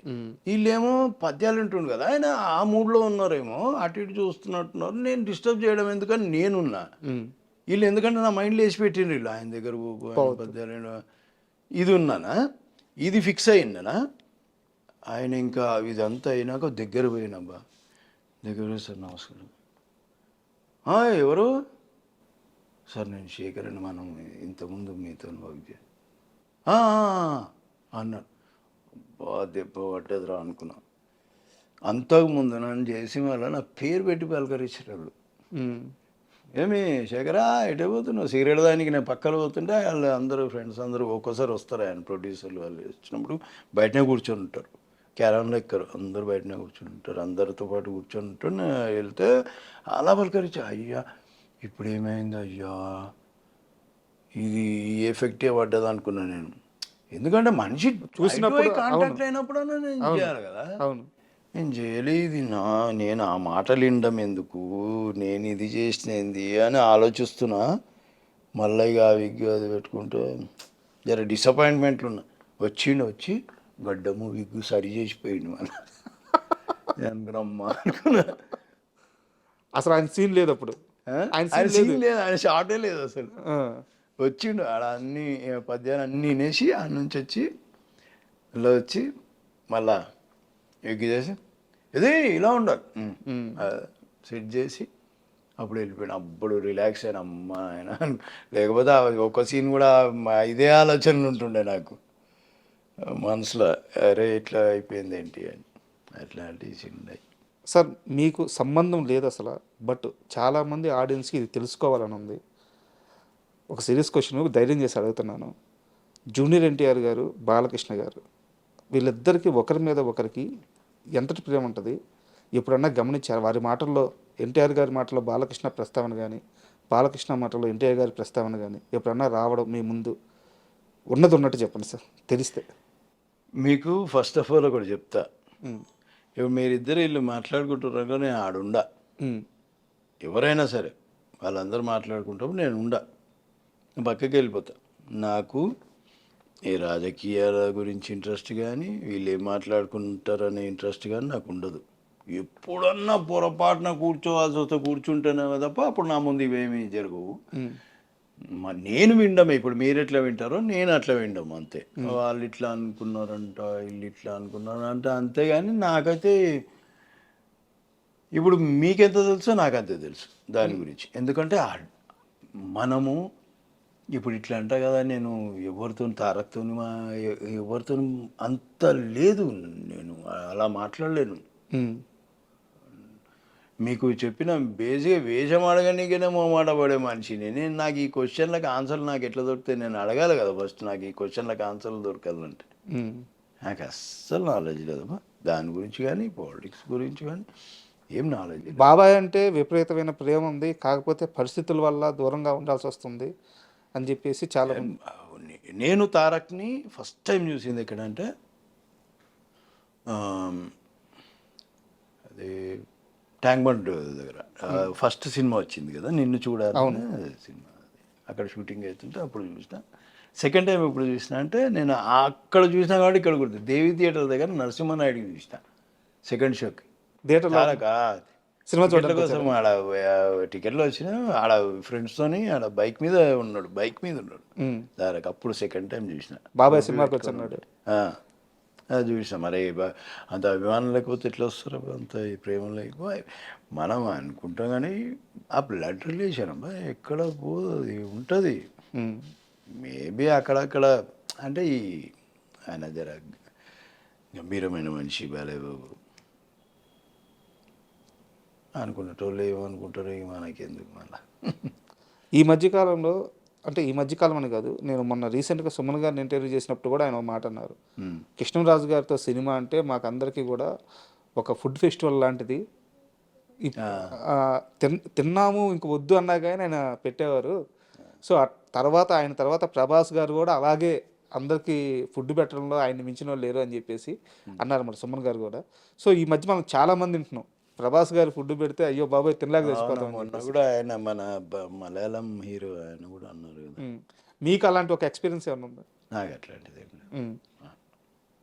మేము మ్యాక్సిమం చేసింది ఎక్కడబ్బా వైజాగ్లో ఆ రోడ్ల మీదనే మేము చేసింది.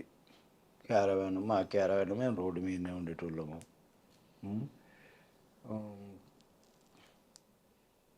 మాకు అట్లాంటి ఎక్స్పీరియన్స్ అక్కడ లేదు. 25 రోజుల దాకా పని చేసినట్టున్నాం అక్కడ. మళ్ళీ బూత్ బంగ్లాలో చేసినాం ఒక 15 రోజులు.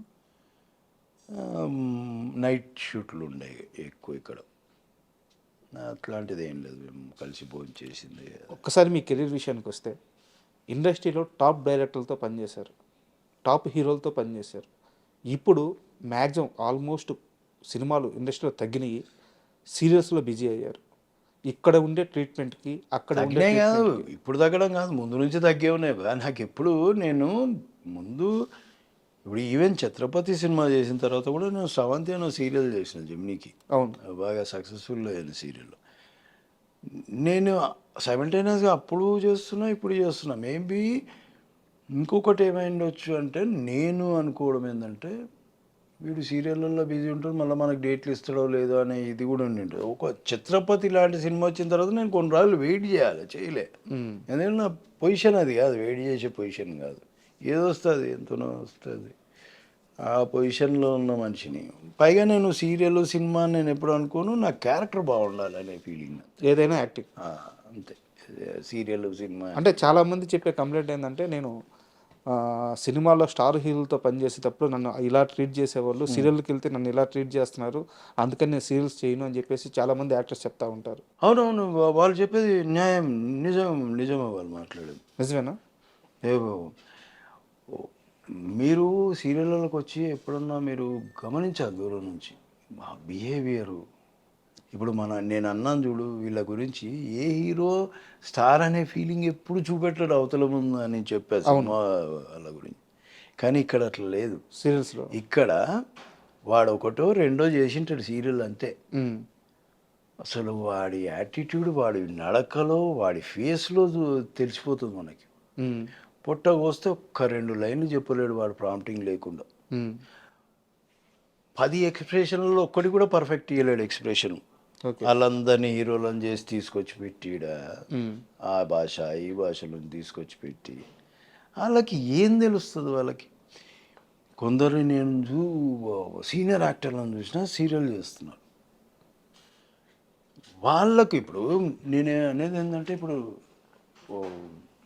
వాళ్ళకి రెస్పెక్ట్ ఇవ్వాలి. మనం ఎన్నో సినిమాలు చేసి వచ్చి నువ్వు అసలు సినిమా గడప కూడా దొక్కలే నువ్వు. వాళ్ళు అట్లాంటిది 200-300 సినిమాలు చేసి వచ్చిన వాళ్ళు అంతే కదా. అది మనం చిన్నప్పటి నుంచి చూస్తున్నాం వాళ్ళని. వాళ్ళకు కూడా నువ్వు రెస్పెక్ట్ చేయకపోతే ఎట్లా? ఇంకొకటి ఈ మిస్టేక్ నేను ఓన్లీ హీరోలది ఇక్కడ ఇప్పుడు కన్నడ నుంచి వచ్చిండ్రు, తమిళనాడు నుంచి వచ్చి నేను వాళ్ళ గురించి నేను మాట్లాడుతున్నాను. మన దగ్గర మన మనుషులు కూడా అట్లనే ఉన్నారు, మన మేనేజర్లు అట్లనే ఉన్నారు, మన డైరెక్షన్ డిపార్ట్మెంట్ అట్లనే ఉంది.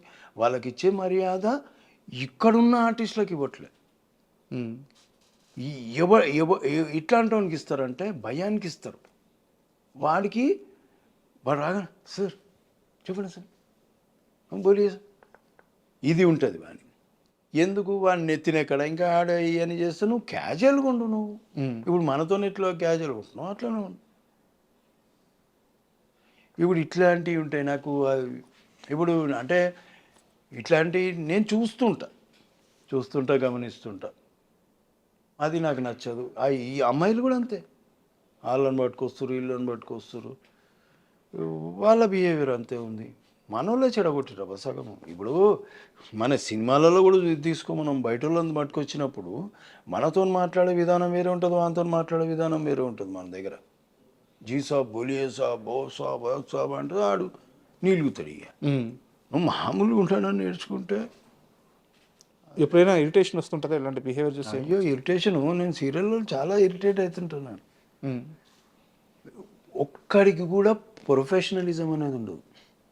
మనం సినిమాలు చేస్తుంటే ఒక సీన్ కోసము వన్ మోర్లు ఆర్టిస్టులు ఇన్వాల్వ్ అయ్యి డిస్కస్ చేసుకొని, అరే నువ్వు ఇట్లా కూర్చో, నేను ఇట్లా నీలా బాడీ లాంగ్వేజ్ దగ్గర నుంచి ఇంత హోంవర్క్ చేస్తే వాళ్ళ దగ్గర ఏముంటుంది? నువ్వు చెప్తున్నావు ప్రాంప్టింగ్, నేను అరుస్తున్నా అంతే, నీ మాడ్యులేషన్లోనే అరుస్తున్నా. నాకంటూ వ్యక్తిగతంగా ఏమి ఇండివిజువాలిటీ లేదు, నేను ప్రూవ్ చేసుకుందామని ఏం లేదు. ఇలాంటి ఆర్టిస్టులకు అవసరం లేదు కదా ప్రాంప్టింగ్. నాకు అవసరం లేదు, వాళ్ళకి చెప్తాను. నాకు ఇరిటేషన్ వస్తుంది, ఇన్వాల్వ్మెంట్ ఉంటుంది. ఇప్పుడు మీరు నాకు సీన్ చెప్తున్నారండి, నేను సీన్ వింటున్నాను, నేను కూడా డైలాగ్ అనుకుంటున్నాను. ఇప్పుడు 5 మంది సీన్లో ఉన్నారు, 5 మందిని పిలుస్తారు, వాళ్ళు సీన్ చెప్తుంటారు అందరికీ. ఒకడు ఫోను, ఒకడు గిల్లుకుంటా, ఒకడు సొల్లువాగుడు, వాళ్ళీళ్ళు అమ్మాయిలు అబ్బాయిలు ఈడు ఒకడు ఫోను. ఇంకా వాడు చెప్పేటోనికి ఏం ఇంట్రెస్ట్ ఉంటుంది? నువ్వేం చేస్తావు ఇట్లాంటి దాంట్లో ఇరిటేషన్ రాదా? ఇప్పుడు నేనేమన్నా తిట్టినానుకో, పొరపాటున ఇక్కడ దాకా వచ్చి ఆపుకున్న సందర్భాలు ఉన్నాయి. ఎందుకంటే అరే ఈ సీనియర్ కాబట్టి అనేసిండు మనని అని అనుకుంటే, ఎందుకులే వీళ్ళు దరిద్రులు ఇంతే, వీళ్ళు మారరు, మనం ఎందుకు వీళ్ళ గురించి, మనమే మారితే అయిపోలే, పట్టించుకోకుండా వదిలేస్తే వాడిది వాడు నాకుంటాడు. రేపు పొద్దున ఒక సీరియల్ చేస్తాడు, 2 సీరియల్ చేస్తాడు, 3వ సీరియల్ మర్చిపోతారు. మరి సస్టైనిటీ అయితే ఉండదు. ఇలా అయితే ఉండదు. నీకు భక్తి అనేదే లేకపోతే నువ్వు ఎట్లా బాను? నువ్వు దేవుని దగ్గర పోయి ఉట్టిగా నమస్తే సాబా అని వస్తావా నువ్వు? అరే జర దేవుని దగ్గర మనస్ఫూర్తిగా దండం పెట్టుకోతే మనస్ఫూర్తిగా ఆయన కూడా కొద్దిగా సంతోషం అనిపించాలి. వీడు ఎందుకు వచ్చిండ్రా నాయన ఉట్టి కొబ్బరికాయ ఒట్టిపోతాడని ఆయన ఫీలింగ్ ఎందుకు చెప్పి. సీరియల్స్ ఇంత దారుణంగా ఉన్నాయి. అరే చూస్తే తెలుస్తుందబ్బా, ఒక్కొక్కరిని కొట్టబుద్దైతే నాకు ఇరిటేషన్. ఒక్కోసారి సెట్లోంచి వెళ్ళిపోతున్నాను తెలుసా, నాకు నచ్చక సెట్లోంచి వెళ్ళిపోతున్నాను. ఏం చెప్పను ఎవరికి. పొట్ట కోస్తే ఒక 2 ముక్కలు, ఈవెన్ మన తెలుగు వాళ్ళు కూడా సేమ్ 2 లైన్లు ప్రాంప్టింగ్ లేకుండా చెప్పలేరు. క్యూ డైలాగ్ ప్రాంప్టర్ చెప్పాలండి నాకు, మీకు క్యూ డైలాగ్ కూడా ప్రాంప్టర్ ఎట్లా చెప్పాలి? జస్ట్ 1 వర్డ్ కదా, క్యూ 1 వర్డ్. అవును, అక్కడి నుంచి ఇక్కడ రారా అని, అది కూడా అక్కడి నుంచి ఇక్కడ రారా అని వాడు స్టార్ట్ చేస్తే వీడు స్టార్ట్ చేస్తాడు. ఇంకేం భక్తి ఉంది, ఏం నేర్చుకుంటా అంటే, నీకు పైసలు వచ్చినాయి సార్, నా పైసలు నాకు వస్తున్నాయి, బస్ కథం, నా స్టైల్ నేను కొడుతున్నా, నా మేకప్ నేను మంచిగా కనిపిస్తున్నానా లేదా స్క్రీన్ మీద, నేను మంచి బట్టలు కట్టుకున్నాను లేదు, ఇది తప్ప భక్తి అనేది లేనేలేదు. మనోళ్ళకి లేదు, బయట వాళ్ళకి లేదు. ఇది చాలా భయంకరమైన నిజాలు. సీరియళ్ళల్లో ఉన్న అసంతృప్తి ఏదైనా ఇట్లాంటి మీరు చూస్తే తెలుస్తుంది. ఇప్పుడు నేను చెప్తే కాదు, చూస్తే మేబీ నాకంటే ఎక్కువ నోటీస్ చేయొచ్చు మీరు. నేను ఒక్కోసారి వేరే పనులు నేను అంత నోటీస్ చేయనేమో అట్లా. అందుకని నేను వీళ్ళతో కూర్చొని వెళ్ళిపోతా, ఉంటే రూమ్లో కూర్చుంటా, లేదంటే పోయి కార్లో కూర్చుంటా. ఇట్లాంటివి ఉన్నాయి. సీరియల్స్ ప్రస్తావన వచ్చింది కాబట్టి ఒక క్వశ్చను. కీర్తి భట్ మీ కూతురు, అవునవును, ఇప్పుడు ఎలా ఉంది రిలేషన్? ఇప్పుడు నాకు ఆమె ఫోన్ చేయక చాలా రోజులైంది. మొన్న మధ్యలో నాకు చిత్రమందిర్‌లో కలిసింది. ఓ 2, 3 రోజులు పక్కా సెట్‌లో ఆమెది నేను మాట్లాడుకున్నాం. మాట్లాడుకొని ఆహ్, ఇంతే దాని తర్వాత మళ్ళీ ఏదో ఇంక తర్వాత నుంచి ఇంక ఫోన్‌లేమి లేవు. నేను అప్పుడే ఏదో ఇంటర్వ్యూ వచ్చింది. ఏదో నేనేదో నెగెటివ్‌గా చెప్పినా నేను ఆ పిల్ల గురించని ఏదో క్వెషన్ చేసింది. లేదమ్మా నేను ఒకసారి ఫోన్ చేసి ఇంటర్వ్యూ అడిగిందా? అని ఫోన్ చేసింది. ఆ. చూస్తాగంటే అందులో ఏం తప్పు లేదు. నేను వేరే వానికి ఇందులో ఏమన్నా తప్పుగా నేను కీర్తి గురించి చెప్పినట్టు అనిపిస్తుందారా నీకంటే, అసలేముంది నువ్వు ఏం మాట్లాడినావు? ఉమ్. దానివల్ల ఏదో మరి ఆ పిల్ల తనకు మరి ఎందుకట్టయిందో తెలీదు. కొద్దిగా బాధపడ్డట్టు. సరే ఒకసారి మాట్లాడినాం, 2 సార్లు మాట్లాడినాం. తర్వాత నేను మాట్లాడలేదు. ఆ పిల్ల యాక్చువల్‌గా ముందే అలిగింది. వాళ్ళ ఎంగేజ్‌మెంట్ జరిగేటప్పుడు నేను వెళ్ళలేకపోయినా. ఉమ్. పోలేదని అలిగింది. తర్వాత మొన్న మాటలొచ్చి మళ్ళీ ఈ మధ్యలో నాకు ఫోన్ ఏం లేదు. మరి ఇంకా నేను కూడా ఏమి ఫోన్ చేయట్లేదు వాళ్ళు. రావాల్సిన డబ్బులు వెనక్కి వచ్చినాయి. నేను అడగలను. నేను అడగలేదు. నేను అడగలేదు. మరి ఫోన్ చేశారు, నా గురించి నెగిటివ్గా మాట్లాడారు. సో ఇద్దరు మీకు రావాల్సిన అమౌంట్ మీకు ఇస్తానని చెప్పి అటు సైడ్ నుంచి కూడా లేదు. అవి రావు. ఉమ్. అట్లాంటి మాటలు ఎందుకు వస్తాయి? ఇట్లాంటివి వస్తాయి. అంటే ఇక్కడ నా డౌట్ ఏంటంటే మీరు చాలా బలంగా నమ్మారు, సొంత కూతురులాగా చూసుకున్నారు. నేను నిజంగా మా పిల్లనే కాదు. నేను రెండో కూతురు త్రిషని అందరూ పిల్లలే అనుకున్నాను. అందులో చేసిన వాళ్ళని పిల్లలే అనుకున్నాను. భార్యను భార్య అనుకోలేదు కానీ పిల్లలు మాత్రం అదే నేను వాళ్ళకేదో చిన్న ప్రాబ్లం వచ్చిందంటే నేను నమ్ముతాను కదా. పాపం దానికి ఎవరు లేరు ఆ పిల్లకి. సో అది ఒకటి మైండ్లో ఉంది నాకు. కానీ రాను రాను నేను అనుకున్నారే మనసు ఇచ్చి చూడనే సీరియల్ చేసిన మనసు నేనే ఇచ్చినా కానీ ఎవరు ఇవ్వలేరా మనసు అనుకున్నాను. అండ్ ఇంకోటి ఆ సీరియల్లో మీరు సంపాదించిన దానికంటే కూడా బయట పోగొట్టింది ఎక్కువ అంటగా. బొక్క 3 4 బొక్క. అందరికి ఇలాగ అప్పులు ఇచ్చి. అప్పులు కాదు. అదే తిరిగి అడగరుగా. ప్రింటింగ్ మీడియం ఉన్నట్టు నేను వెనక ముందు అందుకే అది ఇంతకుముందు కూడా మనది ఆఫ్లో ఉండిపోయింది. పైసల గురించి అస్సలు ఆలోచించా. అదొకటి బాధ, అదొకటి ప్రాబ్లం. మనం ముందు నుంచి పైసలు చూసింది లేదు, పాడు చూసింది లేదు. ఇప్పుడు ఉంటేనేమో ఏదో కొనుక్కుందాము, ఏదో ఉంటే వాడు అడిగింది కదా అని చేసినాం తప్ప మనకు తెలియదు ఆ తర్వాత ఇవి నిజాలా అబద్ధాలా అనేది. ఇప్పుడు తన పట్ల మీ అభిప్రాయం ఎలా? ఇప్పుడు ఇది విన్నా కూడా మళ్ళీ ఫోన్ వస్తుంది నాకు. హలో నాన్న, నువ్వు నా గురించి తప్పుగా చెప్పు. నేను అసలు ఇలా ఫోన్ ఎత్తడం మానేసిన. కాదు, ఇప్పుడు మీ అభిప్రాయం ఎలా ఉంది? తను సరే తన పాత్రలో తను వెళ్ళిపోయింది, ఎక్కడున్నా హ్యాపీగా ఉంటే చాలు అనుకుంటున్నారా, లేకుంటే అసలు మనకు సంబంధమే లేదు, మనకు అవసరం లేదు అనే ఒక అభిప్రాయానికి అట్లా అనుకోలేమబ్బా. అట్లా అనుకునే మనస్తత్వం ఉంటే బాగుపడేటో అట్లా ఏమో అనుకోలేను. కానీ ఫోన్ లేదు మంచుకుండాని ఏదో ఒకటి కానీ తిక్క పనులు చేయకుండా పని ఏదో సిన్సియర్గా చేసుకుంటా 2 సీరియల్ చేసుకుంటా బతుకుతే మంచిది. ఒకరి మీద డిపెండ్ కాకుండా బస్ అంతే. అదే అనుకుంటా. ఇంక ఇప్పుడు దాకా కాస్త సీరియస్ టాపిక్స్ అని సరదాగా ఒక 2 సరదా క్వశ్చన్స్ అడుగుతాం. బిగ్ బాస్ చూస్తారా? చూడండి. ఛాన్స్ చూసేటోని తెలుగు చూడు. ఛాన్స్ వస్తే వెళ్తారా? నేను అస్సలు అమ్మో దండం.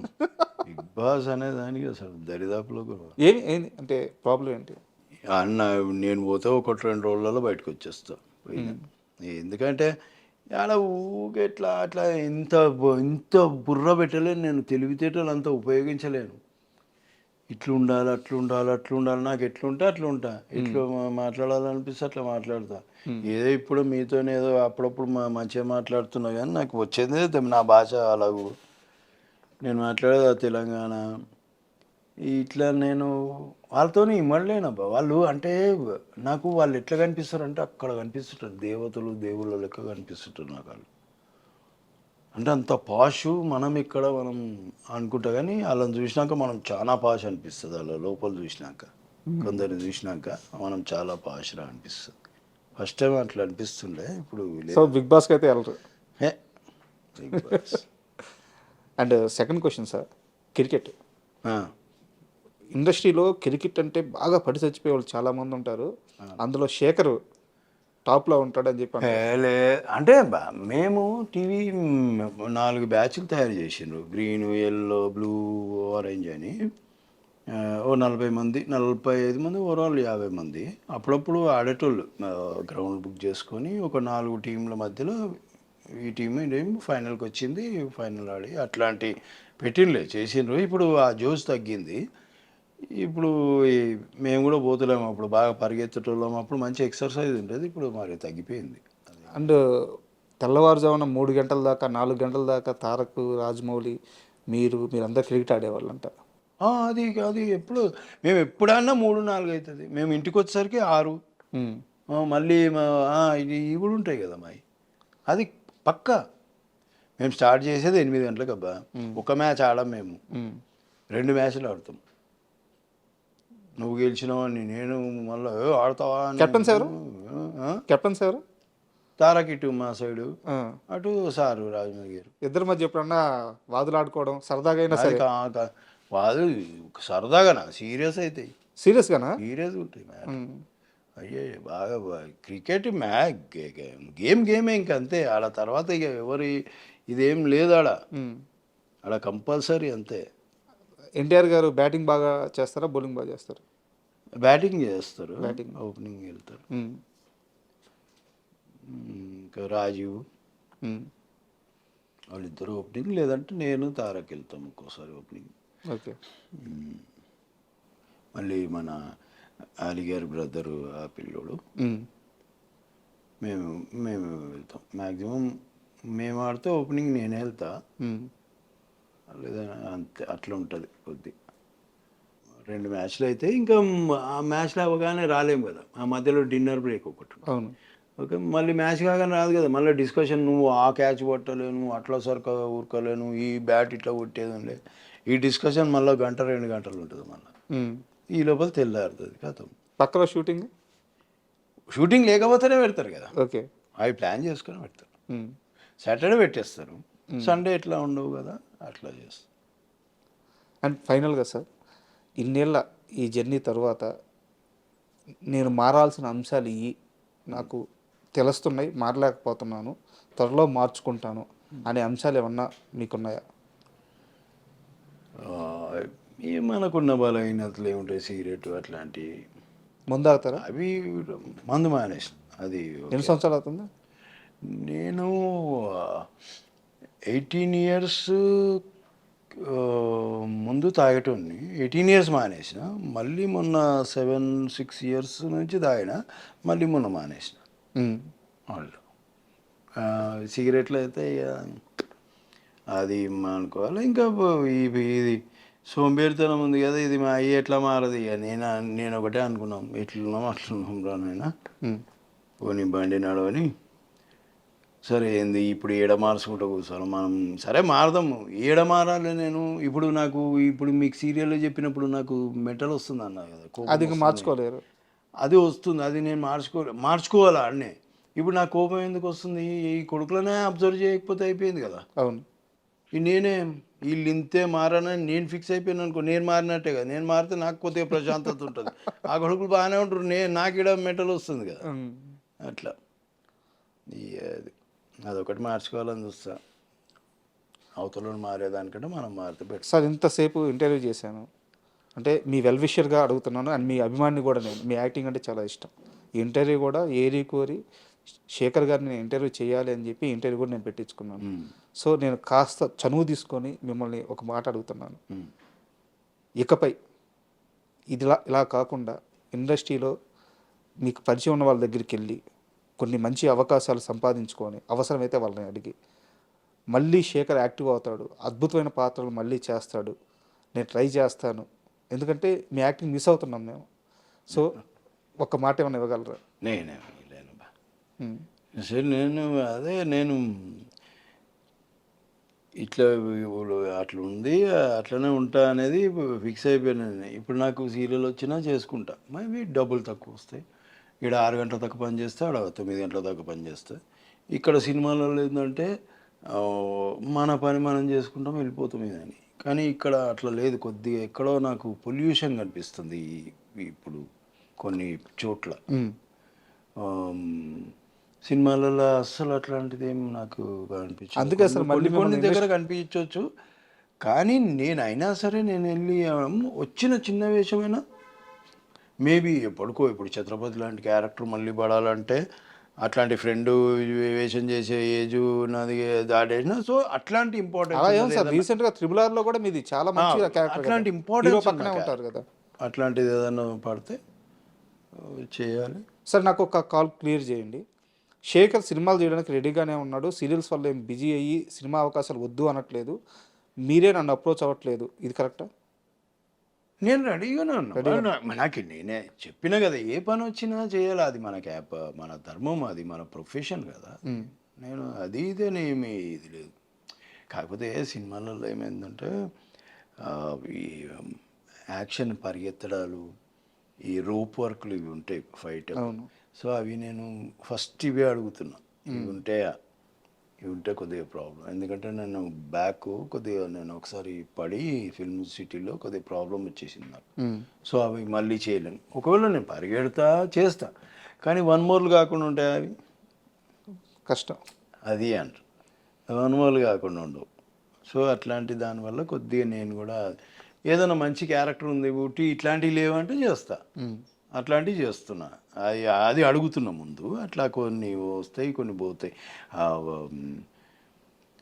దీంట్లో కూడా ఏదో ఉండే మన సన్నీ డియోల్ది, మల్లేని గోపిచంద్ గారిది కూడా, ఆయన కూడా పాపం ఎప్పుడు సినిమా తీసినా ఏదో ఒక వేషం చెప్పడానికి ట్రై చేస్తాడు. అందులో కూడా ఏదో చెప్పాను, కానీ కొద్దిగా నాకు ప్రొడక్షన్ వైజ్ నాకు వర్కౌట్ కాలేదు పేమెంట్. ముందు నేను అడిగినా వాళ్ళు అట్లా ఇవ్వమన్నారు, సరే నేను చేయను అని చెప్పిన, అదొకటి ఇంకోటి ఏదో వదులుకున్నా. అట్లా ఇంటర్వ్యూ క్లోజ్ చేసే ముందు లాస్ట్ క్వశ్చన్ సార్, ఫైనాన్షియల్గా చంద్రశేఖర్ ఎలాంటి పొజిషన్లో ఉన్నారు? కంఫర్ట్గా ఉన్నారా? ఆర్థిక ఇబ్బందులు ఉన్నాయా? లేదు, కంఫర్ట్గానే ఉన్నా. నాకు అంటే ఎవరిని అడగకుండా బాగా. అంటే మీ పిల్లల వాళ్ళ ఖర్చులు కానీ వాళ్ళందరూ బాగున్నారు. వాళ్ళ మమ్మీ జాబ్ చేస్తుంది యూఎస్లో, నా కూతురు జాబ్ చేస్తుంది, వాళ్ళు హ్యాపీగా ఉన్నారు. మీ దగ్గరికి ఎప్పుడు వస్తారు? బాగున్నారు. మీ దగ్గరికి ఎప్పుడు వస్తారు వాళ్ళు? ఎప్పుడన్నా వాడు వస్తాడు, ఆమె యూఎస్లో ఉంటుంది కాబట్టి ఆమె సేమ్ నా టైప్ బాగా మూమెంటం, వాడు కూడా మూమెంటం, కానీ వాడికి కొద్దిగా నేనంటే ఇప్పుడు ఎంత ఏజ్ బాబు ఏజ్? ఉంటాడు 25 దాకా ఉంటాడు. పక్కగా ఉంటాడు. ఏదైనా వేషం ఉంటే మంచిది, ఎవరన్నా మనకు తెలిసిన వాళ్ళు ఉంటే ఏదైనా మనకి దారి దొరుకుతుందేమో అని చూస్తాం. ట్రై చేస్తున్నాడు సినిమాల్లో? ట్రై ఏం చేయట్లే. వాడు ముంబైలో ట్రైనింగ్కి వెళ్ళొచ్చిండు, ఇక్కడ ఏం వేషం పడలేదు. అంటే కొద్దిగా వాడు ఏదైనా మనమే మంచిది ఏదైనా ఉంటే ఎవరన్నా ఇవ్వగలిగితే ట్రై చేస్తున్నాం, చెప్తా వాళ్ళకి. అట్లా కొడుకు కోసమైనా ఇక మీరు మారాలైతే? మారేది ఏమి ఉండదు, లేవు మారేది ఏమి ఉండదు. మారేది ఏముంటుందో ఇప్పుడు నేనేమో ఎవరికన్నా అన్యాయం చేసి ధర్నాలు చేస్తుంటే లేదు, ఏం చేస్తలేను, నా మాన అనేది నేను ఉంటున్నా. ఇవి లేవు హుషారు లెక్కలు ఇవన్నీ. Hello sir, happy birthday, happy Sunday, ఇవన్నీ ఏం లేవు. ఓ కోట్లు పెట్టి మంచి మంచి మెసేజ్లు అవి అట్లాంటివి ఏం లేవు టచ్లో. అండ్ ఫ్యూచర్లో మీరు ఏదైతే జరగాలి అనుకుంటున్నారో, మీ లైఫ్ ఎలా ఉండాలి అనుకుంటున్నారో, చాలా కంఫర్ట్ లైఫ్ లీడ్ చేయాలని, మళ్ళీ యాక్టర్గా మీరు బిజీ అవ్వాలని మనస్ఫూర్తిగా కోరుకుంటున్నాను. And thank you.